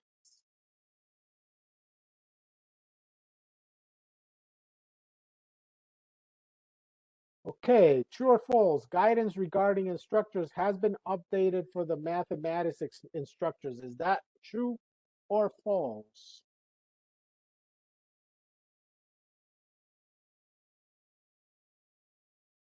We have 4 seconds left. 1 second left. True or false? Guidance has been updated. That is correct. 27 of you got it correct. We did update the guidance for mathematics instructors. Moving on to who's leading right now. Well, we have quite a few with 1,000 points. So let's see who is able to leave the pack behind as we enter, as we go through the other questions. Next question, true or false? PPE for participants. So what's the next question, Gia, if you don't mind on the screen? PPE for participants is optional, and while nice to have, it is not a necessity. You have 15 seconds to answer. PPE for participants is optional, and while nice to have, it is not a necessity. Is that a true or false statement? At 3 seconds left, it is false. Yes, 26 of you got it correct. It is false. All participants and staff are required to have appropriate when in construction laboratories and on the job sites, among others. Okay, so we still have a good number of people with the same number, although we have skills leading the pack right now with just a few points ahead. Question number 3.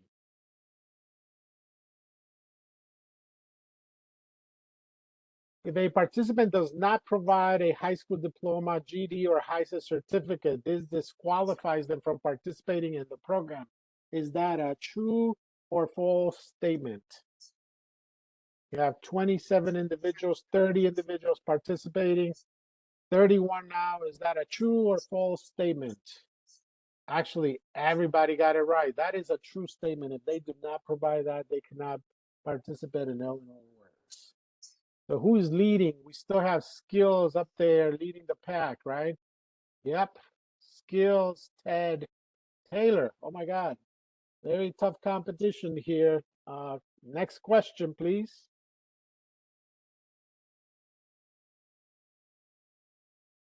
Digital literacy materials, training, and resources are an allowable cost for wraparound services. Is that true or false? Digital literacy materials, training, and resources are an allowable cost for wraparound services. True. We have about 1 second left.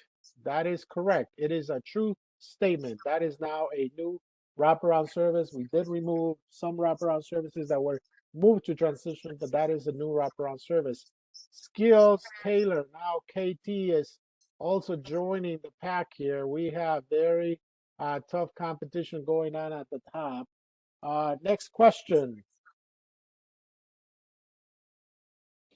This one can really make a difference for our competition here. Next question. The stipend maximum per instructional hour for the pre-apprenticeship participants is now up from 13.25 per hour to which amount? What is the new maximum amount you can pay per instruction hour based on the 2024 guidance? 1 second left for you to answer. That is correct. Most of you got it. So certainly you've been engaged and paying attention here. How's our competition? Skills. Oh, Zavi, it's there, right there. We got to see who's going to win here. Taylor's also keeping up. Next question. True or false?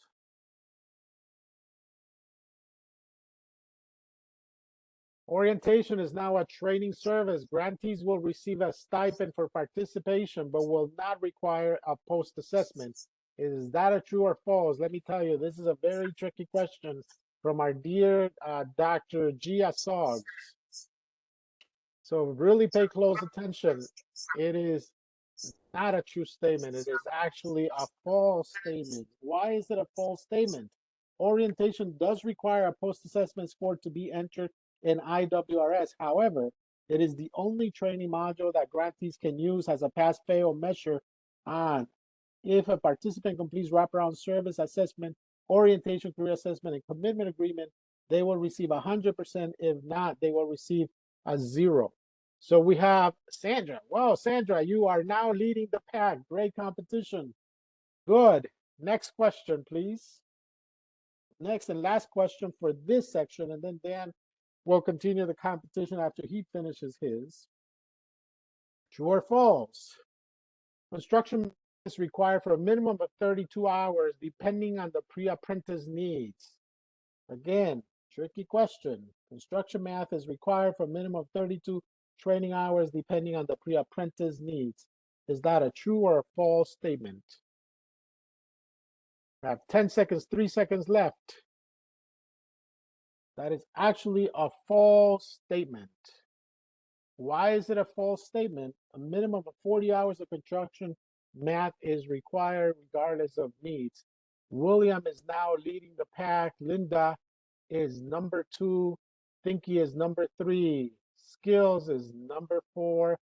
And Fast is number 5.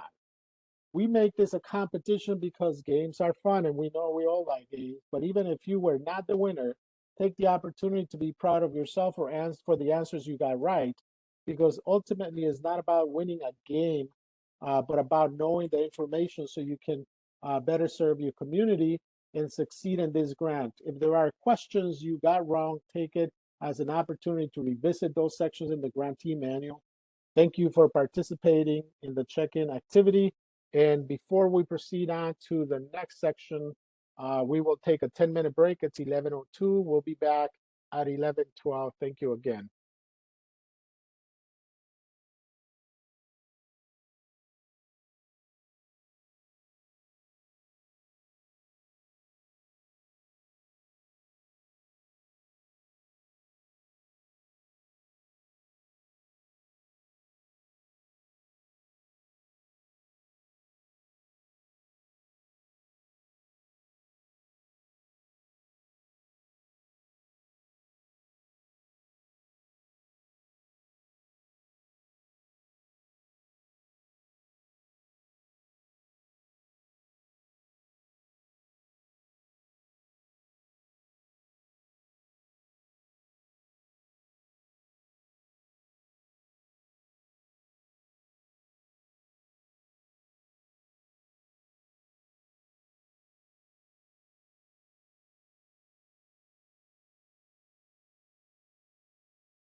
All right.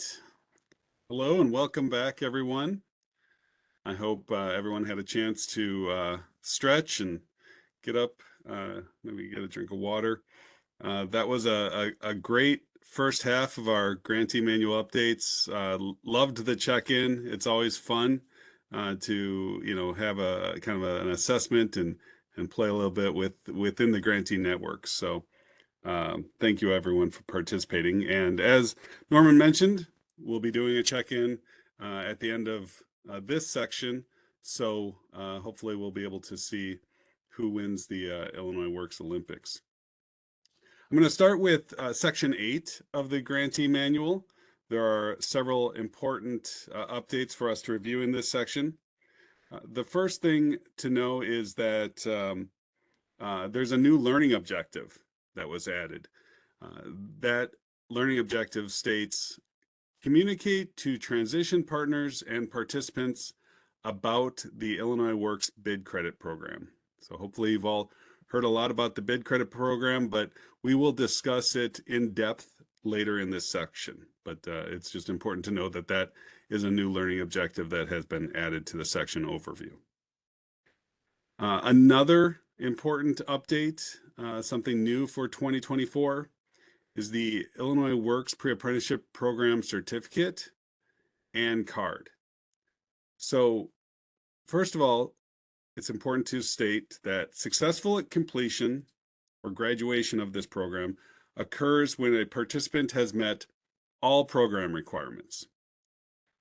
A participant, and those program requirements are viewed by your grantee. That's kind of the difference between you changing a status in IWRS, say from enrolled to complete or complete and in transition. Those are claimed completions, but it's when the grant manager actually reviews all of the program requirements and ensures that they've all been met, that the completion is then verified as a successful completion. A participant can also be considered complete by Illinois Works if the grantee submits a completion appeal on behalf of the participant for some sort of extraordinary circumstance, something beyond the control of the grantee, and then that appeal is approved. So that would be another instance in which the participant is considered to be successfully complete. So upon verification of completion by the Illinois Works Pre-Apprenticeship Program, the graduate will be awarded an Illinois Works Pre-Apprenticeship Program completion certificate and completion card. So Illinois Works will be sending the certificates and cards to the grantees. The grantee is responsible for keeping a copy of that document in the participant's paper file, and then also providing the original to the graduate. So the certificate and card will be issued by the Office of Illinois Works and can be used to show employers that the graduate carries two unique advantages from their Illinois Works Pre-Apprenticeship Program participation and completion. The first is that they carry with them Illinois Works Apprenticeship Initiative eligibility. And as you may remember, Apprenticeship Initiative is one in which state-funded projects over $500,000 are required to have a certain percentage of apprentices. Further, there's a Illinois Works stipulation. So the participants, the graduates of our program, can help a contractor who is working on an Illinois Works compliant state-funded project to fulfill the 5% apprenticeship required hours. So that's the first unique advantage that they carry with them.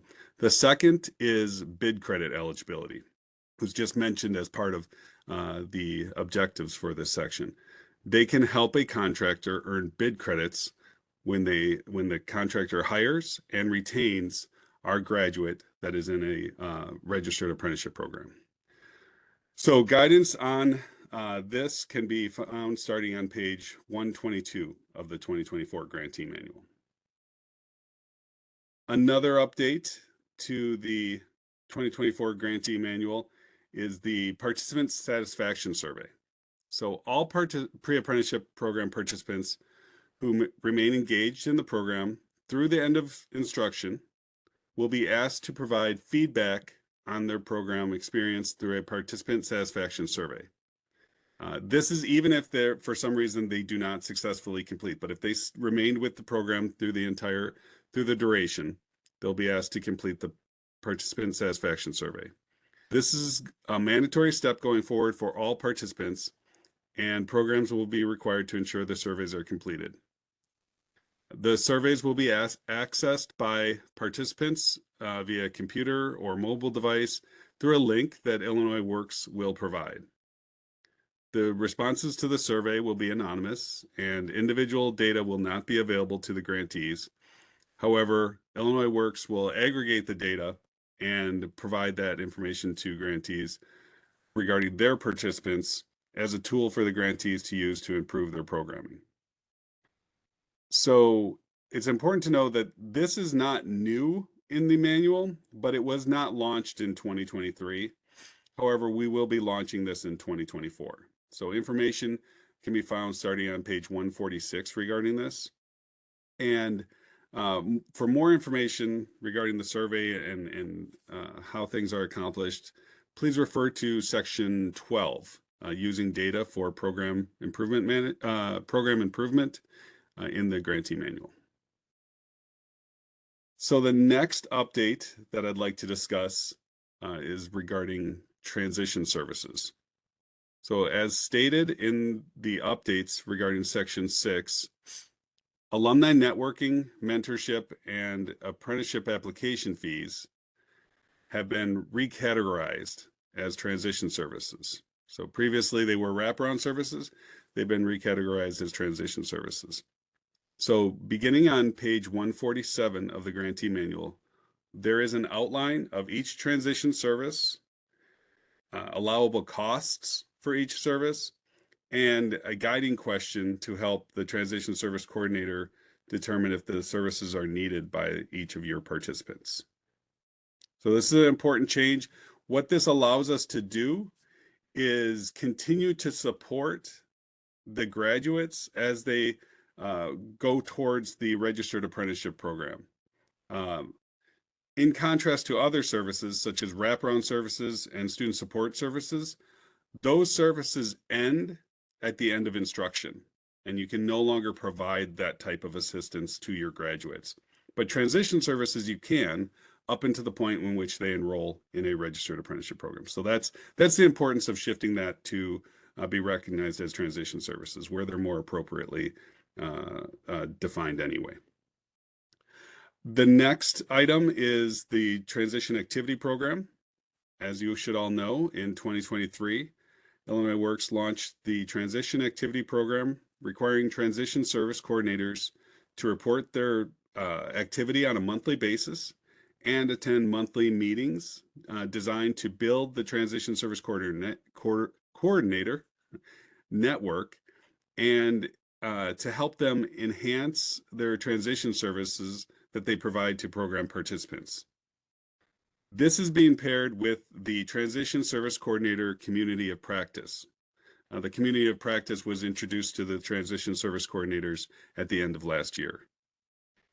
You can find more information about the Community of Practice and all Illinois Works Community of Practices in Section 9 under Professional Development and Technical Assistance. And that's on page 165 of this year's Grantee Manual.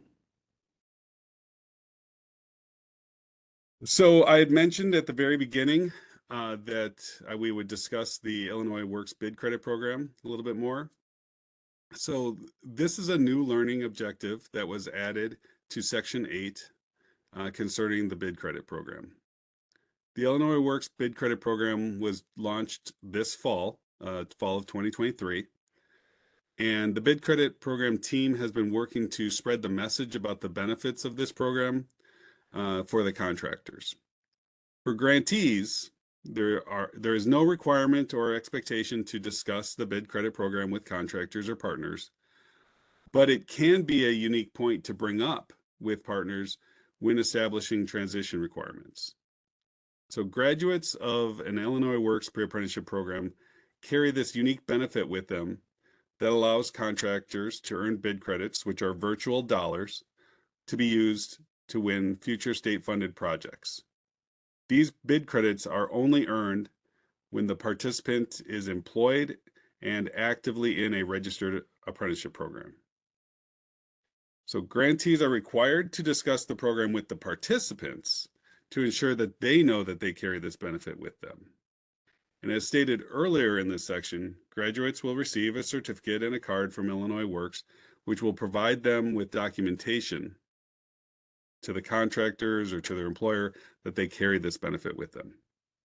So detailed information about ways to discuss this program with transition partners and participants is in the grantee manual beginning on page 152. One of the things we had talked about in the transition services coordinator monthly meetings is how to leverage the program. It needs to be more of a partnership when you work with contractors or even registered apprenticeship programs. And these are some of the things that the Office of Illinois Works is doing to support that. So staying with the theme of transition, as graduates begin to move beyond a year from graduating with their Illinois Works pre-apprenticeship program, Illinois Works will begin following up with them through the career services team, and also as part of the longitudinal study through Northern Illinois University's Center for Governmental Studies. If through the normal course of data matching or other actions as part of this long-term follow-up process, if Illinois Works identifies that a graduate has completed a primary transition, an alternative construction, which we'll talk about in a few minutes, or a secondary transition, the grantee that provided the instruction to the graduate will be provided with appropriate transition credit. So, in other words, what this is saying is, traditionally, the grantee is responsible for uploading proof of a transition into IWRS. As part of our compliance, we then will review that and provide grantees with that transition credit. What we're saying is that Illinois Works will continue to engage with the graduates through different mechanisms for years after graduation. And if we identify that the individual has transitioned, we will assist the grantees by providing them with that transition credit. I'll explain a little bit more about that because there is a kind of a stipulation there. The first thing is that it does not reduce the requirement for grantees to manage the transitions, right? It is still primarily the grantee's responsibility to assist, to provide transition services, to follow up with the grantees every quarter for a year after graduation, and identify those transitions and provide them proactively to Illinois Works. The second is that the grantee must still be on their original grant agreement through which they had provided instruction. So if as you know, grantees can go through two renewal cycles, so a total of 3 years under the same grant agreement. After that, in order to continue with Illinois Works, the grantee must go through the NOFO process again. That will put them on a different grant agreement in that 4th year. So if Illinois Works identifies in 2026 that an individual has transitioned successfully, but they were a 2022 graduate, that grantee would no longer be on that grant agreement, and that transition credit would not be able to follow them. No different than the current way the bid credits work is, if the grantee themselves had identified it.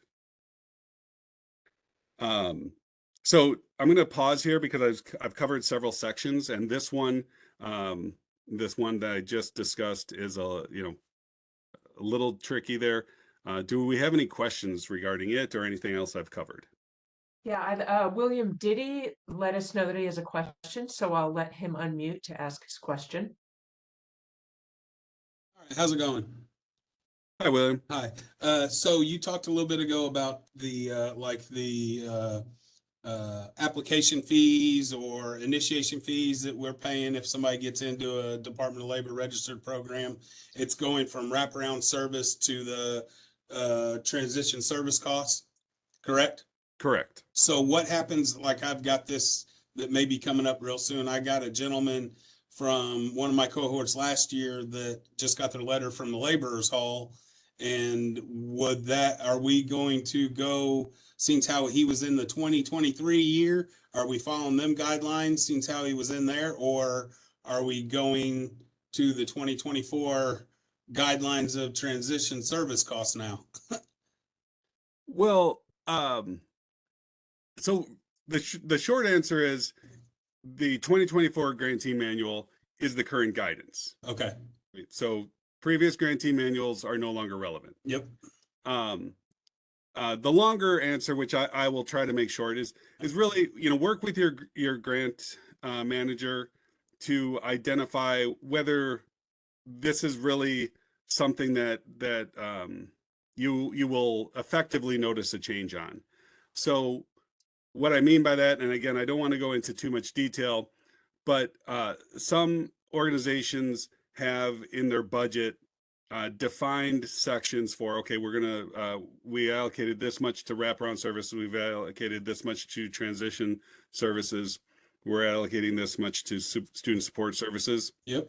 Even with those distinct line items, it may be possible, because they're still in the same category, on a budget that should be a miscellaneous category.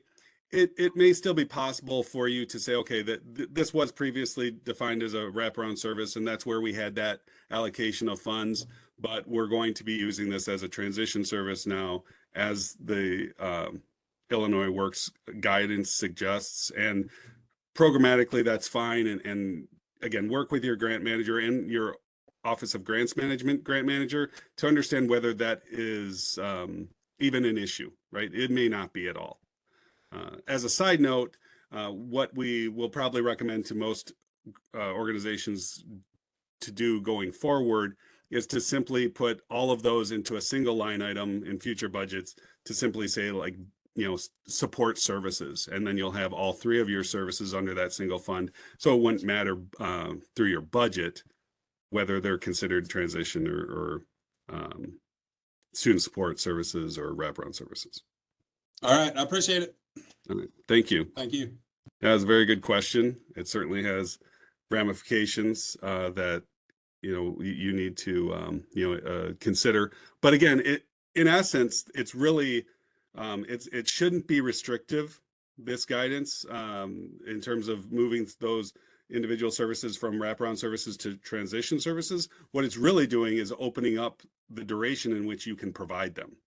So hopefully that's everyone understands that. If you don't, again, reach out to your grant manager for continued discussion on that.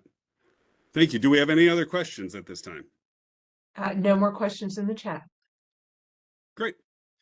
All right, I'll move on. We just have one more topic in this section, the career services team and long-term follow-up. So we obviously just talked about how there is long-term follow-up that the office does itself. In 2023, Illinois Works launched the career services team.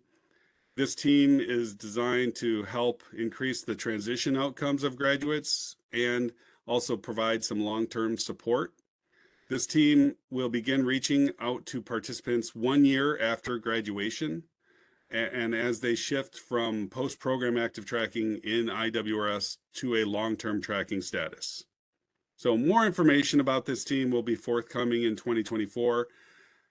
Some of you have already engaged with the career services team and have a little understanding about how they will support you. Again, it's important to know that they are not replacing your follow-up. All grantees are required to, at a minimum, continue to follow up with their graduates for 1 year. every 90 days for 1 year after graduation. And you can continue to, of course, follow up with them for longer. We just needed to put in a team to support those organizations that don't have the capacity to continue that long-term follow-up. So now I'll address any questions regarding that before I move on to the next section. I don't see any questions in the chat. Perfect. All right. So we'll move on to section 9, professional development and technical assistance. There are a couple of very important updates for this section as well. So we'll start with professional development offerings. And just so everyone is aware, the slides do take about 6 seconds to update through this WebEx. So if you notice that the slide isn't always on time, it's more of a technology capacity than somebody not being on the same page. So I didn't want you to think I was accidentally reading ahead or the slide presenter was not on board with that. So we're actually going to transition to a different presenter to try to let's see, have that update a little bit faster. So I'm just going to pause a moment while Anna brings up the slides if she's able to. Stan, can you make me host? Yes, I made you presenter already. Okay, great. Share. And let me make this. So while she gets to section 9, it actually that delay when everyone was doing the check-in, I was thinking about how the technology might have been slowing some of you down, and I was wondering if some of you were already thinking about that you could be in first place if your computer was a little faster or if something else was taking place. So I had this vision that people were going to start trying to use other mechanisms to be a little bit faster on our Illinois Works Olympics, but hopefully everyone's just enjoying it. And obviously the competitiveness is fun, and we try to make that a little bit entertaining. But as Norman discussed, really the intent is just that idea of the community working together, understanding the updates and learning about the 2024 program. Are you looking at the slide?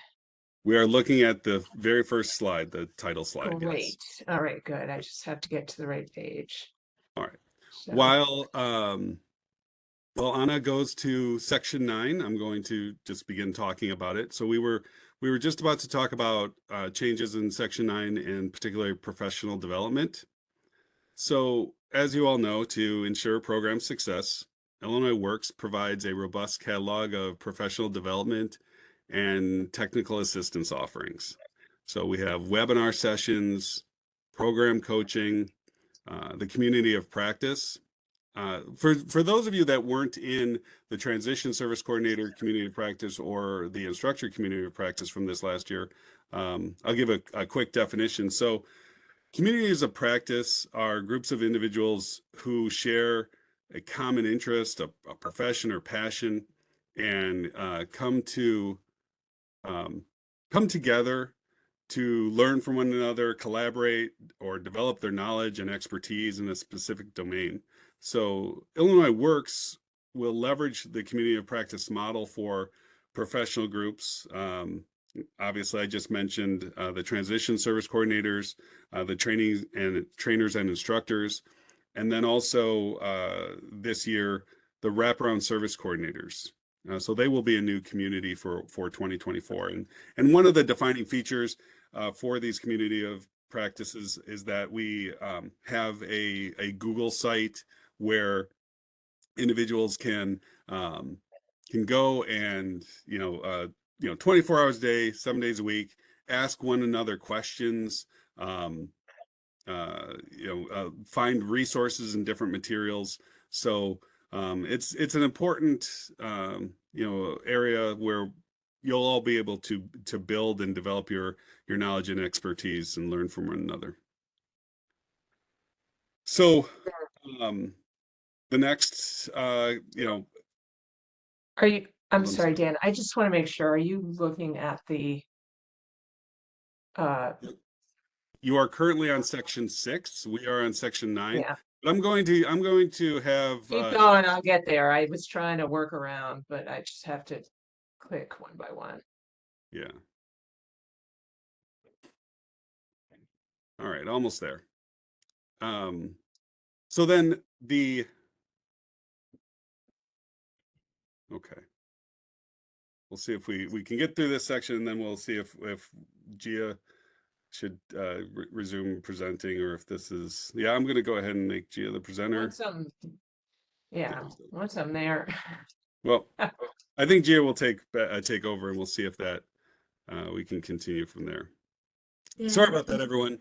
I Again, put we're a screening on the chat for you. trying to ensure that everyone has, that the slides update as quickly as possible. But while we have a pause here, I'm going to take any questions that we have in the chat. Hi, Dan, it's Vera Lee. I just wanted to share that we will be sending out how you can join your specific community of practice soon. So just keep watch for an email. Oh, perfect. All right. So Gia, are you able to restart the presentation? Yep, I am in and I am sharing my screen. And so Dan, the slides are at section 9 and technical assistance. I'm going to progress me to stop. We're only one slide in. There we go. Perfect. That's fine. There we go. And thank you, Anna, for assistance. Yeah, you're welcome. There we go.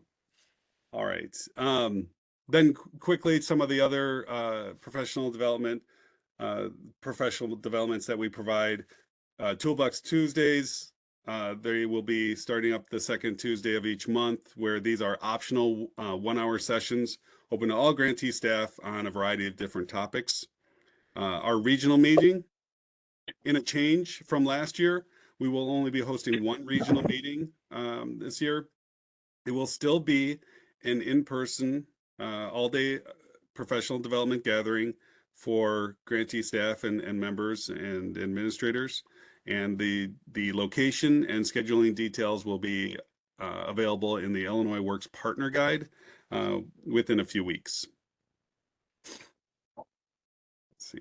And then, of course, we still will continue with one-on-one technical assistance through your grant managers and the annual conference in the fall. So you can learn more about these in page 172 of the Grantee Manual. Next up, we wanted to talk about the changes to track designations.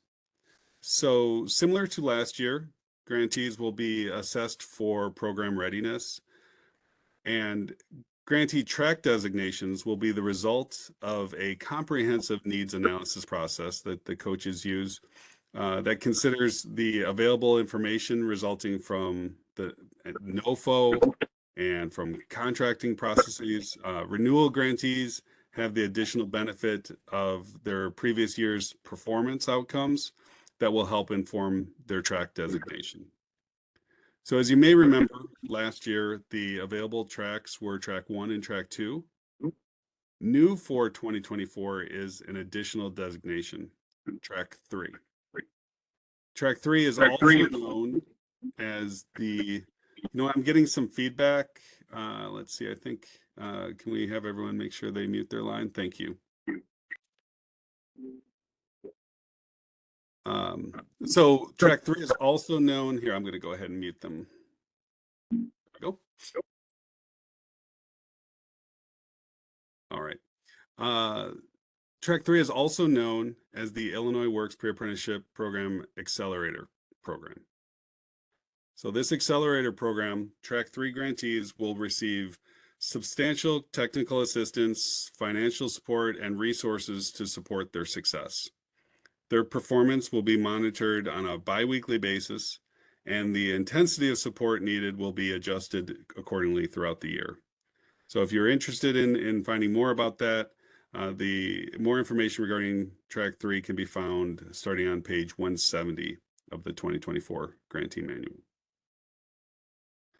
So are there any questions regarding the updates for section 9?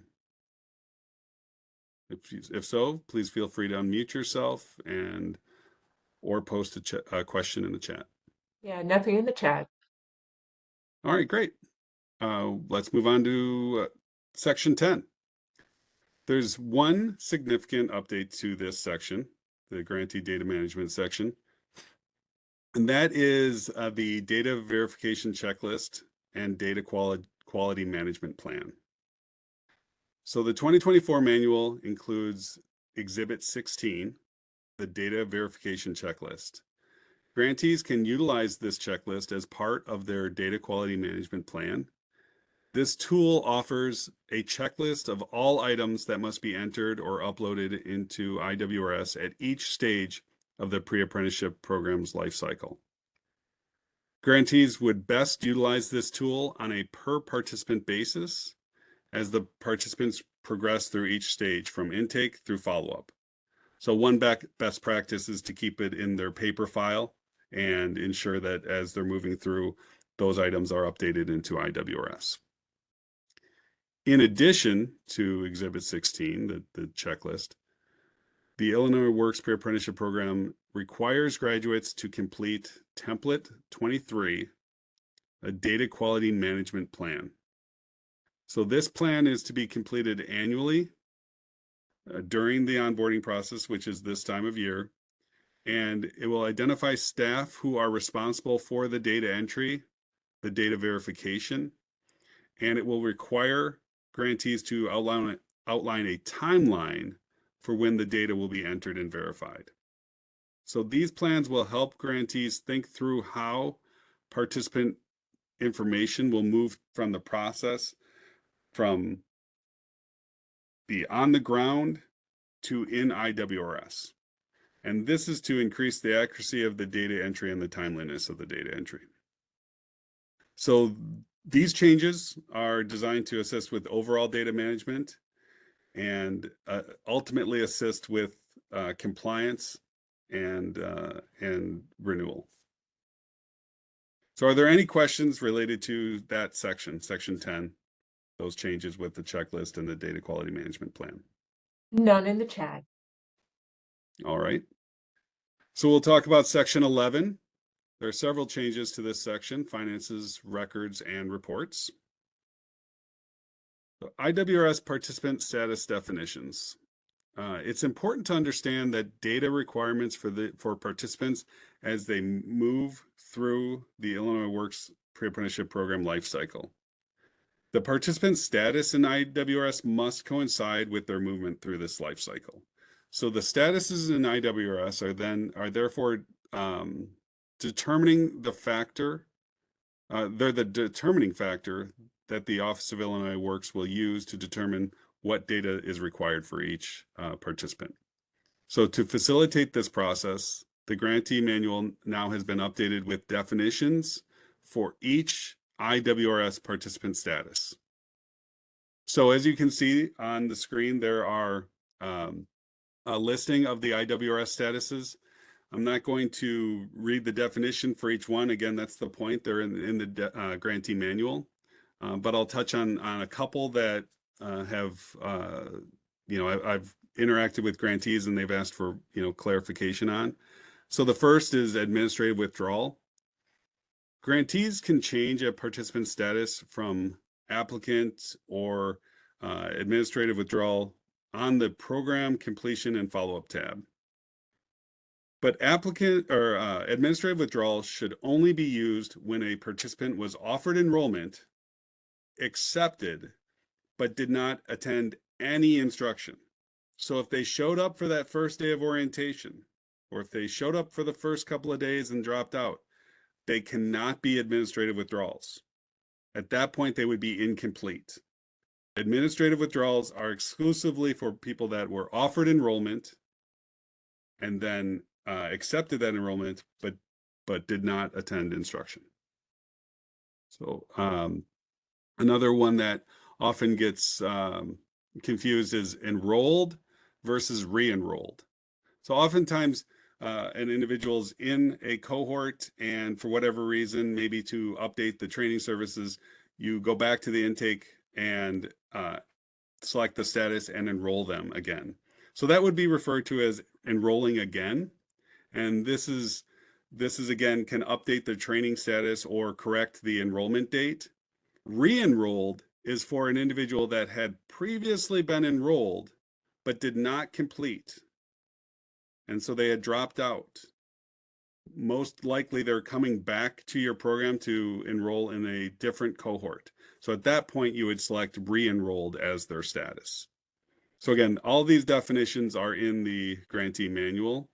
The last one I'm going to highlight is complete and in transition. What that means is that the individual has completed all of the requirements for completion of the program, and they have received at least one transition service, which is a requirement. So essentially, complete and in transition is a requirement of the program. So anyone that you have moved to complete, that's fine. But once you provide them with a transition service, you need to move them to complete and in transition. Hopefully that clarified those a little bit. The Illinois Works closeout process. So the new manual is providing additional detail on that closeout process. There are no changes to the process, but there in the grantee manual, there is just a codification of those processes. So please be sure to view those in the grantee manual as well. Are there any questions regarding section 11? None in the chat. Perfect. So you know what? We're going to skip 12 as well because there are no updates in section 12. So before I do though, does anyone have any questions about section 12, even though we're not addressing it because there weren't any significant updates? All right. So we'll move on to section 13. And it's a good thing 11 and 12 went quickly because there are several updates to section 13. We're going to start with the verification process. So earlier in the session today, we discussed those participant statuses, right? Often we have referred to those statuses as claimed statuses. As past grantee manuals have explained, the compliance reviews are the process through which grant managers verify those statuses, right? So when you enter someone as enrolled, that's a claimed status. During compliance, when your grant manager verifies that the commitment agreement has been signed, that the interview sheets were filled out correctly, scored correctly, that the interviewer names were entered into IWRS, that the interviewer average score was entered correctly into IWRS, and all these other things. Those are the verification of that enrolled status. The 2024 Grantee Manual has provided additional insight as to the process and expectations that grant managers have for verifying those three key benchmarks. So enrollment, completion, and transition. So again, the importance behind this is that grantees receive the financial and compliance credit through the verification of these statuses. The monthly compliance review does not provide financial and compliance credit on claim statuses, but only verified statuses. So let's talk about enrollment verification. So an enrollment verification is awarded when an eligible participant is accepted into the pre-apprenticeship program and completes all required intake tasks. To earn the enrollment verification, the grantee must enter into IWRS the pre-screening assessment, the completed program application, the high school diploma, GED, or HiSET must be uploaded into Illinois Works, which obviously we have just discussed. The interview sheets need to be completed by 2 staff members and uploaded. The interviewer names and average scores need to be entered. The commitment agreement must be signed by both the participant and the staff member and uploaded into Illinois Works. The orientation career assessment must have been entered into IWRS, and the wraparound service assessment must be entered into IWRS. So those are the things that the grant managers are looking for. And I should say, even within those, there are some details, right? So whenever there's a signature, the signed commitment agreement, it also must be dated, right? By saying that they need to complete the program application and the pre-screening assessment, we're also checking there to verify that they are Illinois residences and that they're over the age of 18 and that they have their high school diploma. So there are still things within each of those, but those are the requirements for a grant manager to offer enrollment verification.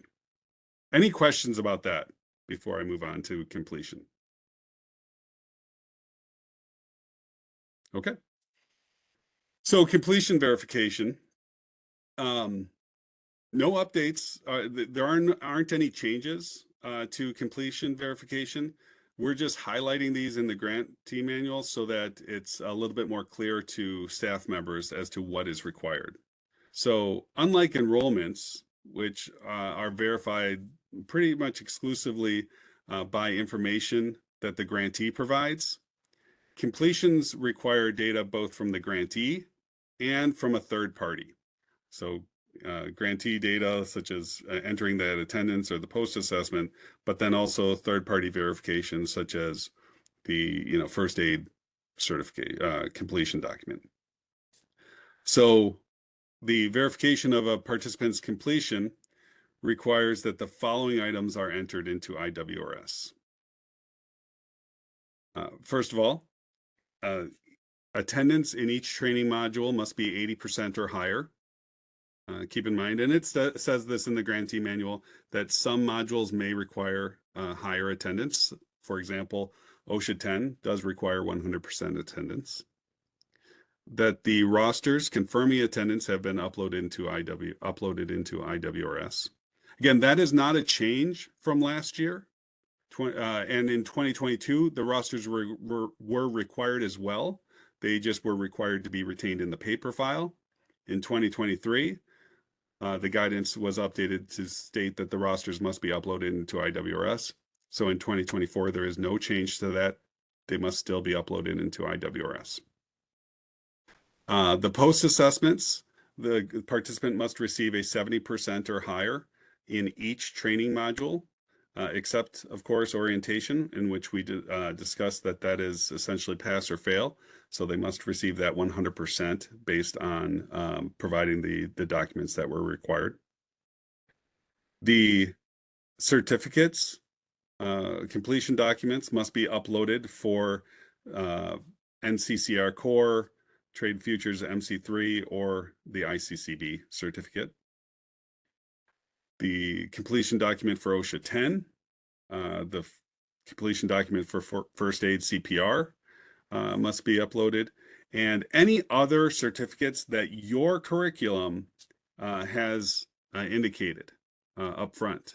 So I do want to stress this point. Again, occasionally a grantee will have on their curriculum what might be referred to as an optional training, right? So it's not part of the Illinois Works Pre-Apprenticeship Program requirement, but they've decided to add Flagger, for example, right? Once that is part of your approved program, it is a requirement for every participant in your program to complete. So if your program completes, if a participant in your program completes everything else, NCCR Core, OSHA 10, First Aid CPR, but does not complete Flagger, if that was part of your curriculum, they will not be verified for completion. So that's an important thing to understand. Once it's on your curriculum, that is what every participant in your program is held to. Additionally, grant managers will look in IWRS to ensure that all training services, wraparound services, student support services, and transition services are in a final status in IWRS. So final statuses, and I think we might talk about this a little bit more. It's definitely in the grantee manual, but a final status such as successful completion, evaluated, not required, unsuccessful completion, those are final statuses. Started or planned certainly are not. The participant must have an overall status of complete or complete and in transition as well, in order for the grant manager to review and verify the completion. Any questions on completion verification? No questions in the chat. Perfect. So next up is transition verification. A transition verification is earned when a third-party verification document has been uploaded on the participant profile, showing that the participant has met the threshold for one of 3 types of transitions. Now, this is important because that is new for 2024. Previously, there were only 2 types of transitions. The 3 types of transitions are primary transitions, alternative construction transitions, or secondary transitions. We'll talk more about the alternative construction in a moment. But in order to earn this verification of a transition, the grantee must upload a document into IWRS confirming that the graduate has either applied to or enrolled in a U.S. DOL registered apprenticeship program. This is a primary transition. Secured employment in one of the approved alternative construction sectors. And that is an alternative construction transition.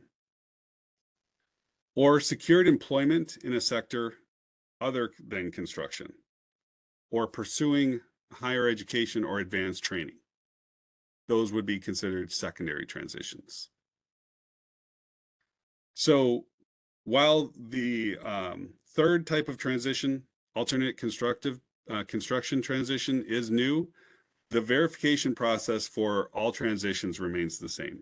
That has not changed for 2024. The grantee manual does provide additional detail regarding the transition verification documentation that's required.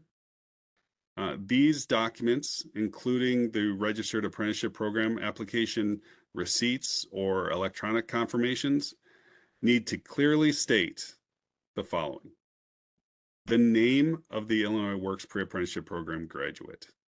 So it cannot simply state, dear applicant, or congratulations, without having the person's name on it. It must have the date of the application or the enrollment or the hiring. It must have the name of the organization, right? So the name of the DOL registered apprenticeship program, the name of the company, the name of the university or college or community college. It must include information such as the job title or salary if we're talking about alternative construction transitions. And for secondary transitions, it must include the company, the job title that the person is going into, or the salary. Or again, if they're going into a continuing education, it must have the school or organization's name. So new for 2024, Illinois Works is providing an employment verification form for your convenience. So this will can be provided by grantees to the employers for the employer to document and sign. And the purpose will be then to ensure that you fulfill the requirements that have always been in place. So there's no question as to whether or not the document is sufficient for verification. We also need to confirm that the individual has completed an individual registered apprenticeship program application. So it not just that they started the registered apprenticeship program application. The alternative construction transition. So as we mentioned, a new transition for 2024 has been added to the Illinois Works Pre-Apprenticeship Program. The alternative construction transition, ACT, is awarded when participants do not enter a Department of Labor registered apprenticeship program, but instead secure permanent employment in construction, in the utilities, or another construction-related position. So different than the secondary transitions, ACTs do carry compliance credit. So secondary transitions only carry a financial credit for the grantee. The alternative construction transitions carry both the financial and compliance credits for the grantee. The financial credit is not as high as the one that's granted for primary transitions, but it is higher than the one earned for a secondary transition. So it's essentially slotted in between secondary and primary. Examples of some of the industries or positions that would be appropriate for an alternative construction transition are things like facilities management, construction jobs not connected to a DOL registered apprenticeship program, work with the utilities, ComEd, NICOR, a lot of energy companies have apprenticeship programs or construction programs available. Alternative energy, such as solar panel installation, that's certainly a big one that had been requested from grantees, and their participants in particular had chosen to go into that industry. So that's one now that we can officially recognize. Construction project management or other construction professional services, that's an important one for us to be able to recognize. Broadband technicians, EV station, electric vehicle station installer technicians, and others that can be approved through the Office of Illinois Works. So if you have a question about whether the potential transition for one of your participants is an alternative construction transition or a secondary transition, you should consult with your grant manager. And it's important to note that only final verification is accepted for this category.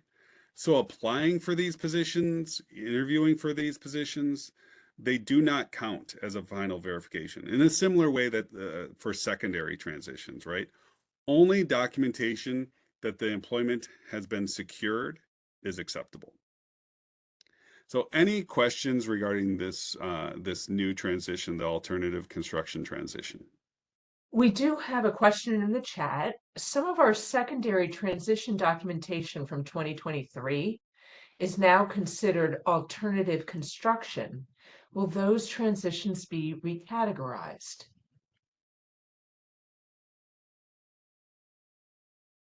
That is an excellent question, even more so because I do not know the answer to that question. But we will definitely follow up with you. I don't know if anyone else on the call right now has the answer to that question. I'll give it a moment, but We'll look into that, Dan, and circle back. perfect. Yeah. All right. Thank you, Christina. All right. Any other questions? None in the chat. Okay. Thank you, Anna. So again, yes, we will definitely circle back to everyone regarding that. The secondary transition, the secondary transition verification process has not changed for 2024. However, the grantee manual has been updated with significantly more detail in order to provide grantees with more clarity. Secondary transitions can only be accepted once they have reached a final verification stage, meaning the participant has been accepted into a program, has secured employment, etc. So similar to what we had just discussed with the alternative construction, applying for employment or a training program application does not constitute a final verification. It's also important to understand short-term employment or internships. It's the primary goal of the Illinois Works Pre-Apprenticeship Program that its participants transition into U.S. registered apprenticeship programs that lead to permanent employment and long-term careers in construction and its trades. In those instances where a participant transitions into an internship position or temporary employment, the grantee will not receive any credit for those assignments. However, if the grantee can provide evidence that later the participant has transitioned into permanent employment, they can receive secondary transition credit as part of the Illinois Works Pre-Apprenticeship Transition Guidance. But it's important to keep in mind the overall goal and then how it relates to the secondary transition. So existing employment. Transitioning participants into existing or current employment, essentially jobs they had before they joined the Illinois Works Pre-Apprenticeship Program, will not be recognized by Illinois Works for the purpose of the grantee receiving any transition credits. The only exception to this guidance will be those instances when the grantee can provide evidence that even though the participant stayed with their current job or their existing employer, that they changed construction occupations or they received an increase in pay as a result of the training that they received from Illinois Works Pre-Apprenticeship Program. So in this circumstance, the grantee can receive secondary transition credit as determined by the transition guidance. I know we mentioned several things regarding secondary transitions, so I want to pause here quickly for a check to see if anyone had any questions regarding that. None in the chat. Okay, perfect. So this section also addresses participants that enroll in multiple Illinois Works Pre-Apprenticeship programs. As the network expands, it's likely that participants may attempt to join programs run by different Illinois Works Pre-Apprenticeship Program grantees. The new guidelines in the grantee manual apply to co-enrollment or enrollment with multiple grantees at separate times. So first off, participants cannot co-enroll. They cannot be enrolled with multiple Illinois Works Pre-Apprenticeship grantees at the same time. Essentially, participants carry one enrollment, one completion, one transition credit, right? And that could be, and transition credits, they can be the sum of the secondary transitions, the alternative construction transitions, and the primary transitions up to a 100% transition credit. So again, the participants carry with them these enrollment, completion, and transition credits, and the funding that gets allocated to each of those verification of the benchmarks. So as a result, once any of our grantees have received an enrollment verification or other metric for a given participant, no other grantee can claim that allocation for that same person. So, for example, if a participant enrolls with grantee A, but does not complete the program with that grantee, later that year or the next year, or several years later, they can enroll with grantee B. But grantee B is not eligible to earn the enrollment for that participant because that enrollment has already been verified and paid to grantee A. Grantee B can, however, still earn the completion and transition allocation for that participant.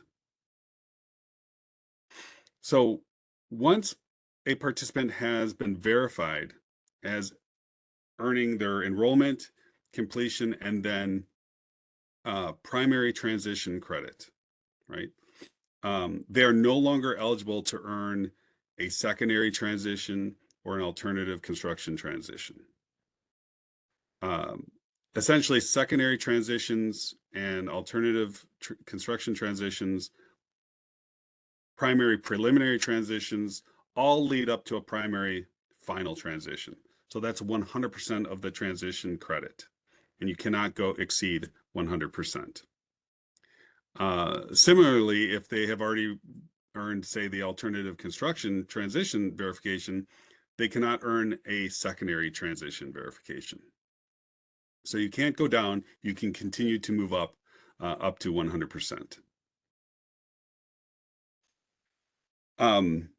So regarding transitions, specifically primary transitions, when transitioning participants to an internal or a grantee-related DOL registered apprenticeship program, the 2024 Grantee Manual addresses the guidance for that. So in an instance where an Illinois Works pre-apprenticeship program grantee also runs or is in an organization that it's related to, runs a DOL registered apprenticeship program, if they transition one of their graduates into that related registered apprenticeship program, they cannot receive reimbursement or outcome metric credit until they have provided the following items. So again, this is for instances where a grantee runs both the pre-apprenticeship program and a registered apprenticeship program, and they're placing their Illinois Works graduates into their own registered apprenticeship program. So they'll have to provide a new exhibit, Exhibit 19, which is a DOL registered apprenticeship program verification form. It must be completed and signed by the participant. They must provide a progress report from their DOL registered apprenticeship program showing that the participant is still enrolled and progressing towards completion at a certain date I'll come to. And they'll need to provide documentation that the participant is employed in construction as part of their DOL registered apprenticeship program. So they must also verify the employment with construction via pay stubs by the Illinois Works employment verification form or a letter directly from the employer. These, yes. Hey Dan, this is Jackie from Skills. Can you tell me what pages on the grantee manual you're referencing right now?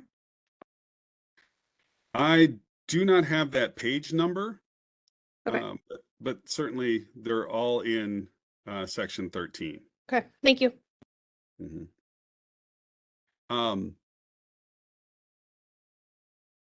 So these three items that I was just referring to must be provided 3 months after the initial enrollment into the DOL registered apprenticeship program. So grantees will not earn a primary transition preliminary for these participants. They will only receive the final primary verification. So what that means is that upon providing these documents, they will receive 100% transition credit. There won't be stages to it. It's all or nothing if they are able to provide those documents for verification. Next up, wanted to talk about the grantee renewal process. So as established in GATA and explained in the Notice of Funding, the NOFO, for each Illinois Works grant year, grantees have the opportunity to renew their grants twice. So including the initial grant year and then the two potential additional renewals, that allows grantees to implement the pre-apprenticeship program for a maximum of 3 years under the initial grant agreement before having to reapply through a merit-based competitive process, essentially going through the NOFO process again. This is not new or changed for 2024, but it's being discussed to provide context to a change that will be discussed in a moment. So carryover credits, similarly, the process is not new, but it's being discussed in order to provide context for a change. So due to the timing of programming and the cycles of the registered apprenticeship program enrollment periods, it's possible and probably likely that a participant will attend training in 1 year, but not complete or fully transition until the following year or later into the registered apprenticeship program. So as a result, a carryover credit will be provided to grantees for their graduates pre-apprenticeship program related outcome metrics if completion or transition takes place within the same grant agreement. So still within that same 3-year cycle, the initial year and then the two renewal year potentials. The Illinois Works pre-apprenticeship grant agreements last a maximum of 3 years. So that's that initial year followed up by the 2 renewals. These renewals, again, are extensions of the original grant agreement. After the second renewal, the GATA requirements dictate that the grantees must reapply and go through the competitive bid process. This officially closes the original grant agreement and begins a new grant agreement, also with the possibility of 2 grant renewals. So as you know, grant renewals are not automatically offered. They are based on performance and a performance threshold that is announced typically in August of each year. So this is particularly impactful. Obviously, you're all in renewals, but some of you are currently in your second renewal period. So you are going, 2024 is your 3rd year of your original grant. So let's talk about the timeline.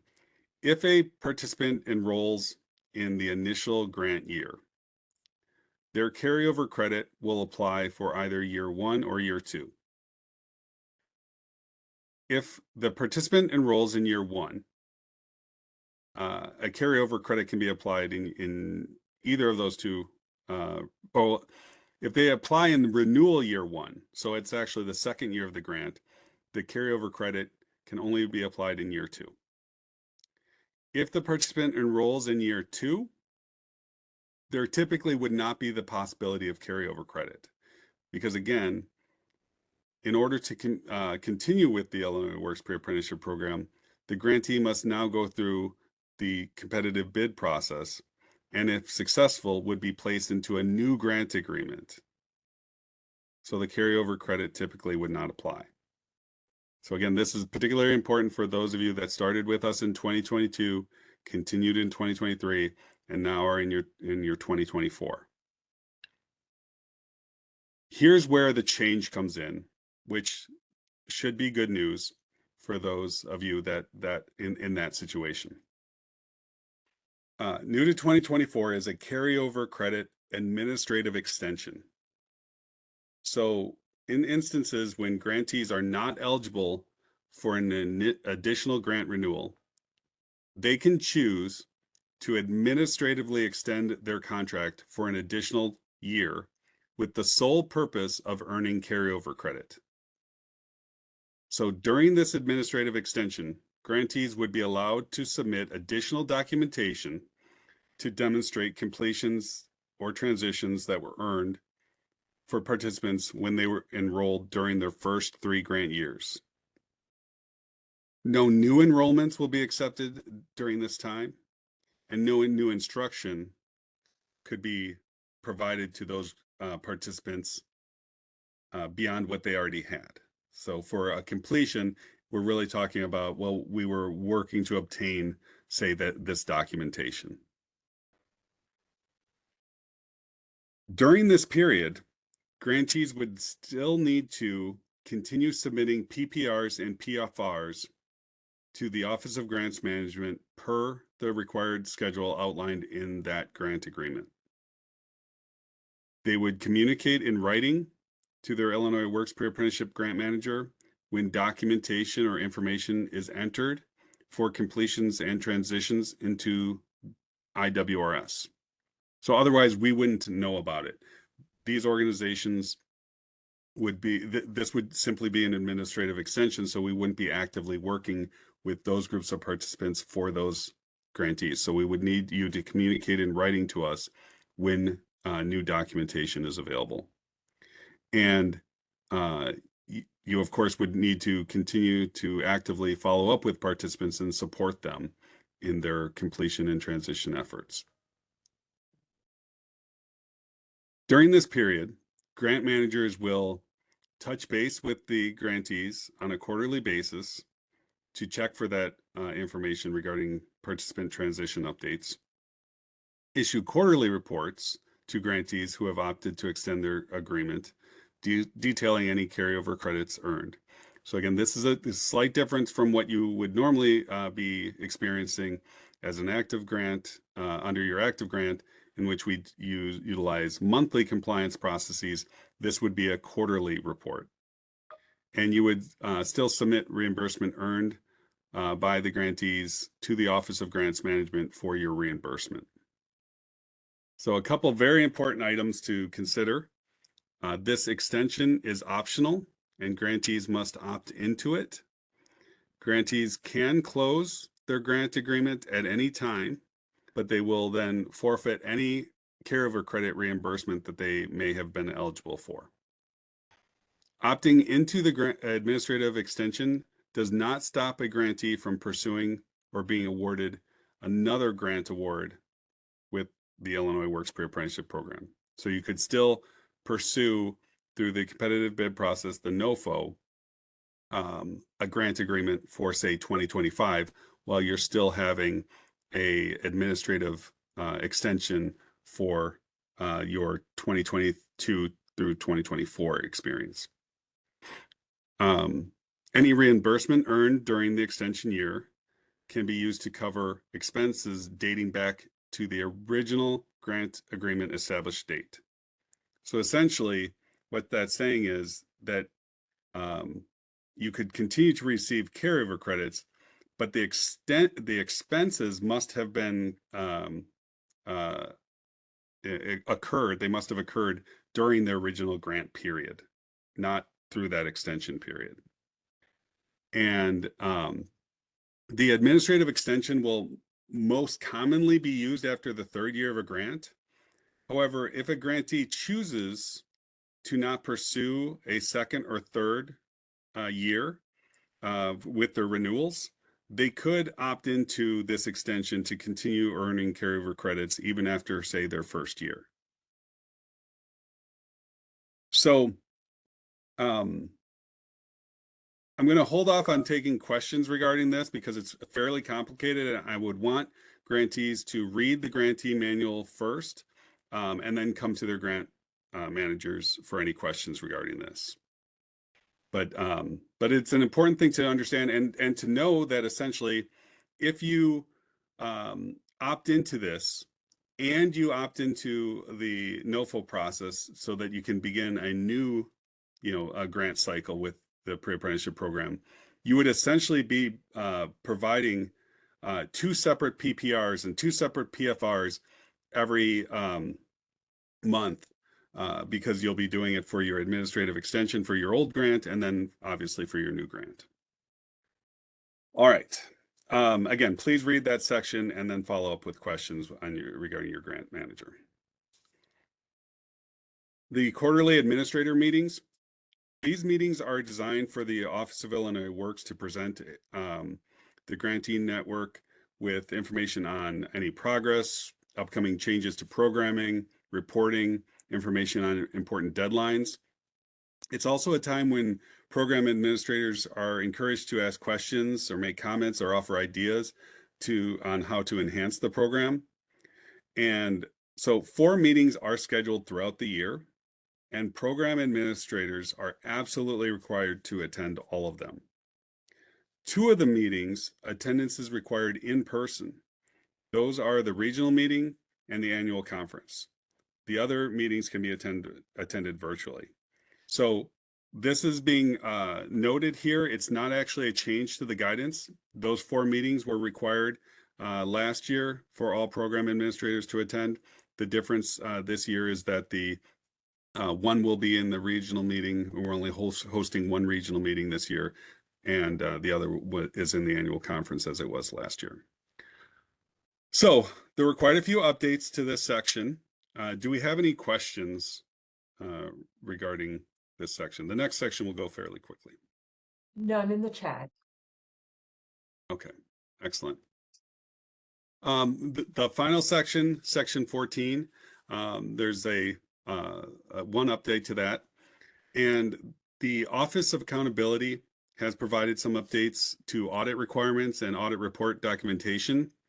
Don't believe there are actually any changes to those requirements. They're just updating the guidance and providing essentially a chart to make things, to explain things a little bit better. It identifies the types of audits that may be needed and the audit deadlines that are based on the total expenditures of the awards. So this section begins on page 231 of the grantee manual, and it should definitely be thoroughly reviewed by each organization. Missed audit deadlines or insufficient reporting will cause organizations to be placed on a FEIN lock. That's a Federal Employer Identification Number lock.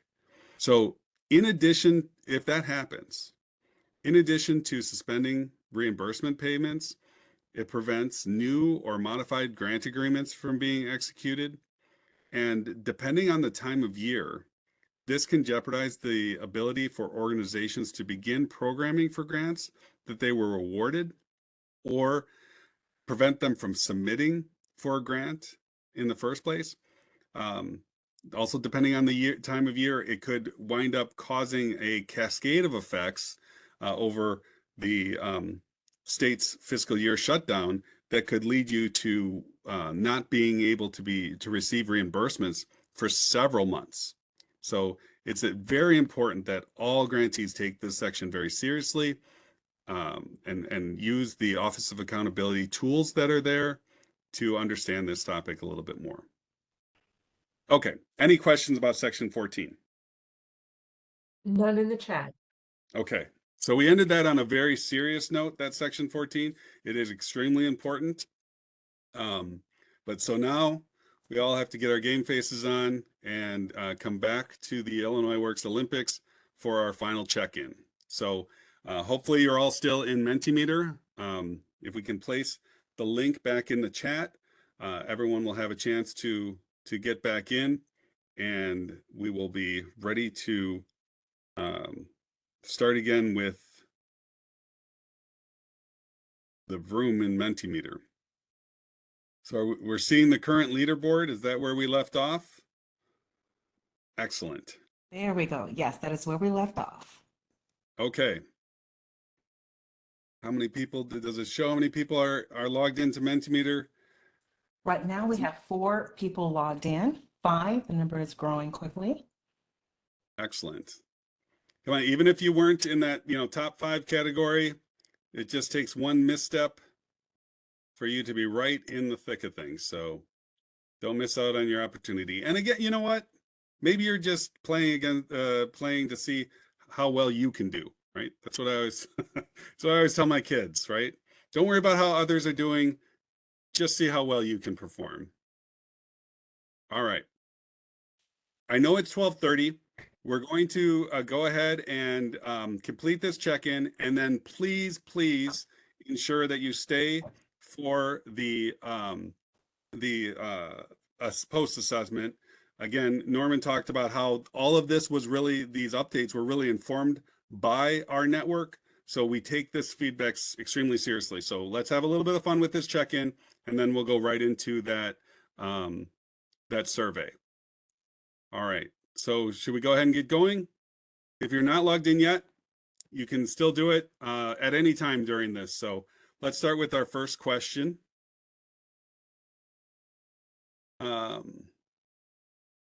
Nope, it looks like you guys are already passed me here. So true, graduates will receive a certificate and card after they've completed their training. Nice. So our next, here we have our leaderboard updating. William, see, it just took one misstep and then boom, you're in the lead. All right, our next question. Here we go. So apprenticeship application fees. Apprenticeship application fees are now a transition service. True or false?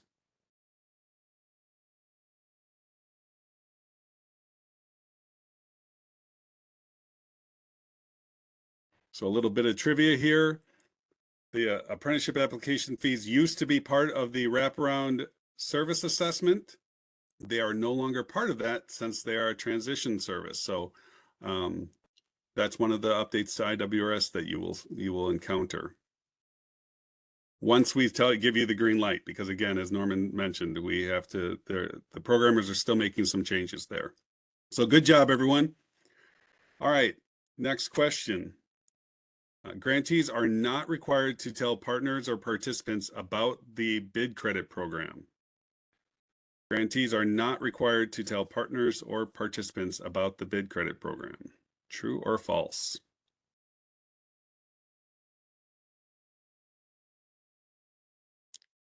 All right, this one was a little bit of a trick.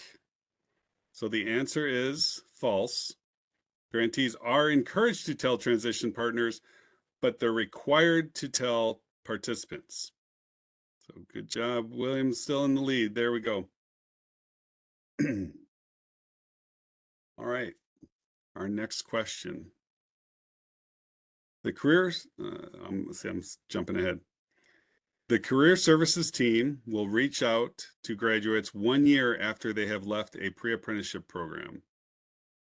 The Career Services team will reach out to graduates 1 year after they have left an Illinois Works pre-apprenticeship program. True or false?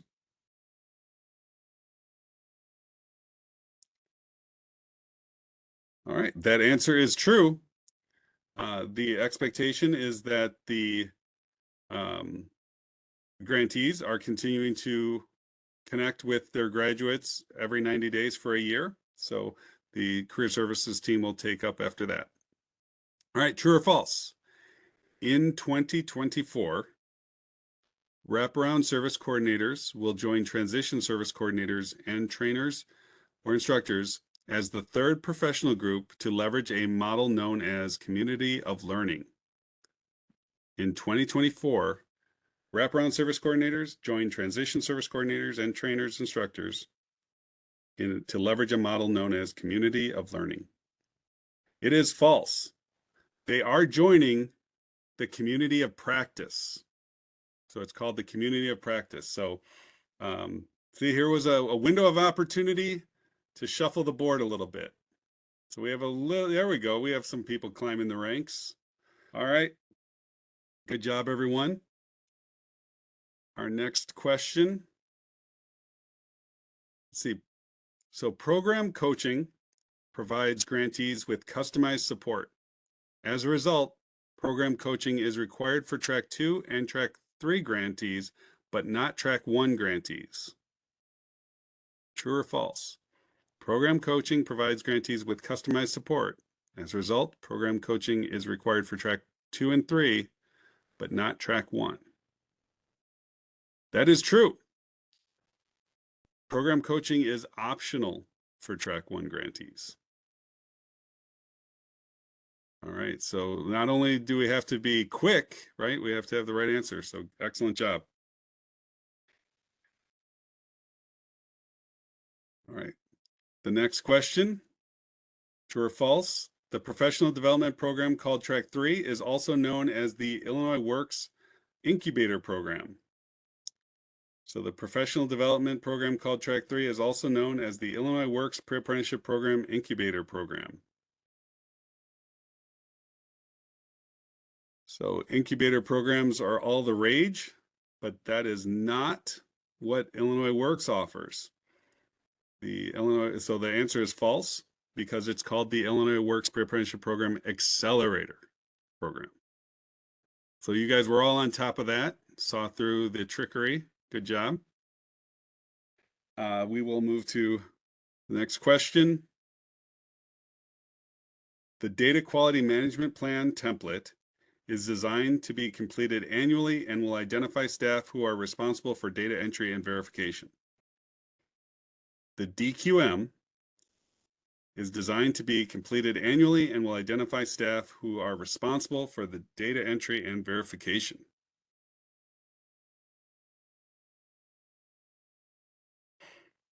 All right, let's see how we did. The answer is true. Yes. All right, so 16 of you got that right. Had a little bit of change up top here. All right, again, if you're just coming on, there's I think 3 more questions, so join in and see what we can do. All right, the next question, true or false? An individual with the status of applicant in IWRS can be moved to the status of enrolled once they have met all eligibility requirements, including an average interview score of more than 32. So an individual with the status of applicant can be moved to the status of enrolled once they have met all eligibility requirements, including an average interview score of 32. All right, the answer is false because they must attend the first day of instruction before they can be moved to enrolled. All right, so again, a little change there. We're ready for the final 2 questions. You can make your mark. True or false? The alternative construction transition verification requires third-party documentation of application to a construction-related position, such as an apprenticeship for solar panel installation. So the ACT, alternative construction transition verification, requires third-party documentation of application to a construction-related position, such as apprenticeship for solar panel installation. I missed it when they they gave the answer there, but the answer is false. It requires documentation that they started or they were accepted into that apprenticeship program. So not just applying. Application is not sufficient for the ACT. All right, here's our final question. True or false? With a carryover credit administrative extension, in some cases, grantees can continue to earn carryover credits even after they are no longer eligible for the renewal of their grant. So with the carryover credit administrative extension, in some cases, grantees can continue to earn carryover credits even after they are no longer eligible for the renewal of their initial grant. The answer is true. That's the intent. So it will allow you to continue to earn those. So here we have a little last minute surge, and we have V. Congratulations. Congratulations, V. Unfortunately, we do not have a prize, but we do have the opportunity to provide some feedback. So please stay on the Mentimeter, and we will run through these questions. They're extremely important to us. We appreciate you all sharing your feedback anonymously, of course. So please share with us the information. And again, congratulations to V. And as we're starting this, we do have a question in the chat. Do we have an estimated time when we can add students in the system? So we do. We are just finalizing that right now. So we will send out a message to all of the grantees, but I believe we have established the timeline of February 19th. Again, we're still finalizing that, but we will send a message out and you will have that shortly. Thank you, Dan, and thank you everyone who is in Mentimeter. And I see we have quite a few people in there, and it's great to see that this largely met expectations and that you would recommend the training to others.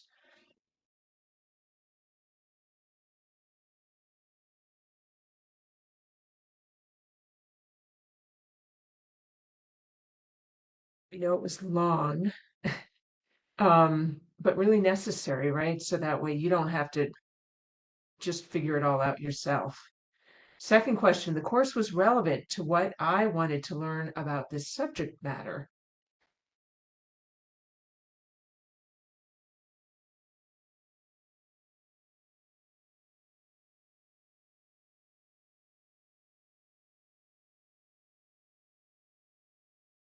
Great to see.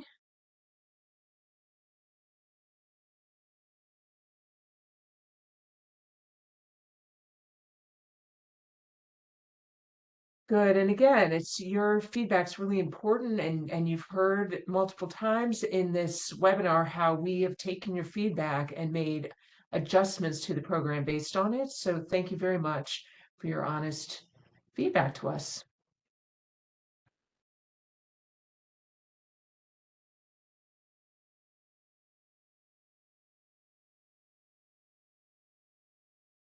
And Gio, is this on an automatic? Great. Timer. I plan to apply what I learned. Do you plan to apply what you learned?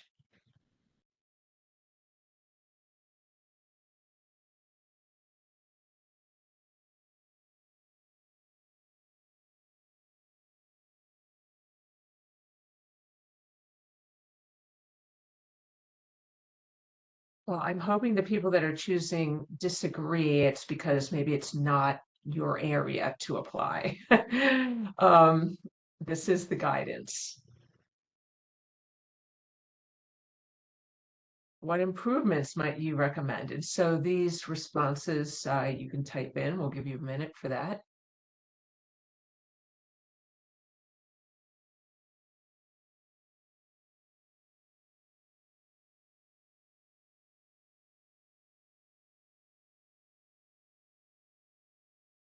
And Dan, we do have one more question in the chat if you want to address it. But what I see here is, what improvements might you recommend?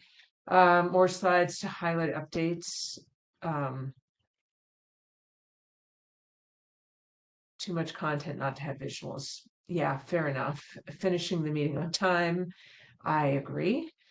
Shorter sessions. Yeah, it's a lot of information, but thank you. We'll take your guidance and and go back and figure out what the best way is to do this moving forward. We're always trying to balance, the amount of information with how long any individual meeting is.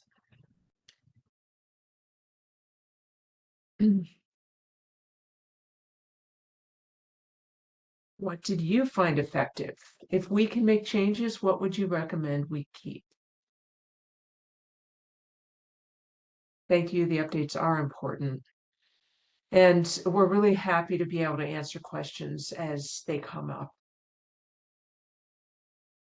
And please know, and it's been said multiple times, you can always go to your grant manager anytime you have a question as well.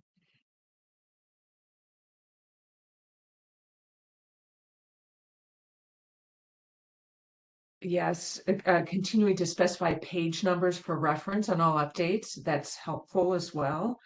The template names, all of that is helpful. Having multiple presenters, all of it. Thank you very much for your feedback on that Mentimeter. Great.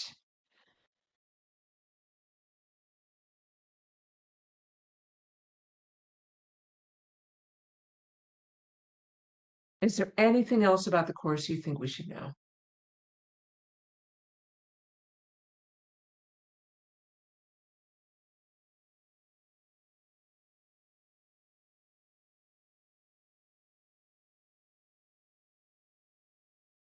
You're very welcome.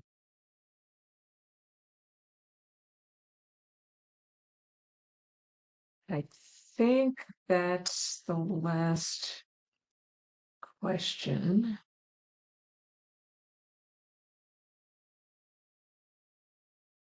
Great.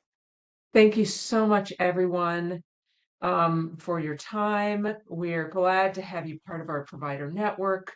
We're super glad to be partnering with you. I look forward to coaching some of you. And just please, at any time, reach out to your grant managers with any questions. And Jackie also would like to have an updated ETA on enrollment. Dan will provide any updated information to what he already shared, and your grant manager will provide that information as soon as they are in the know. So thank you so much. We'll let you go. Dan is going to stay on for any additional questions. Please feel free to go and enjoy the rest of your day. And we all look forward to working with you, and we'll stay on, Dan, and if other grant managers want to stay on for a little bit, then we can answer any additional questions. Thank you so much.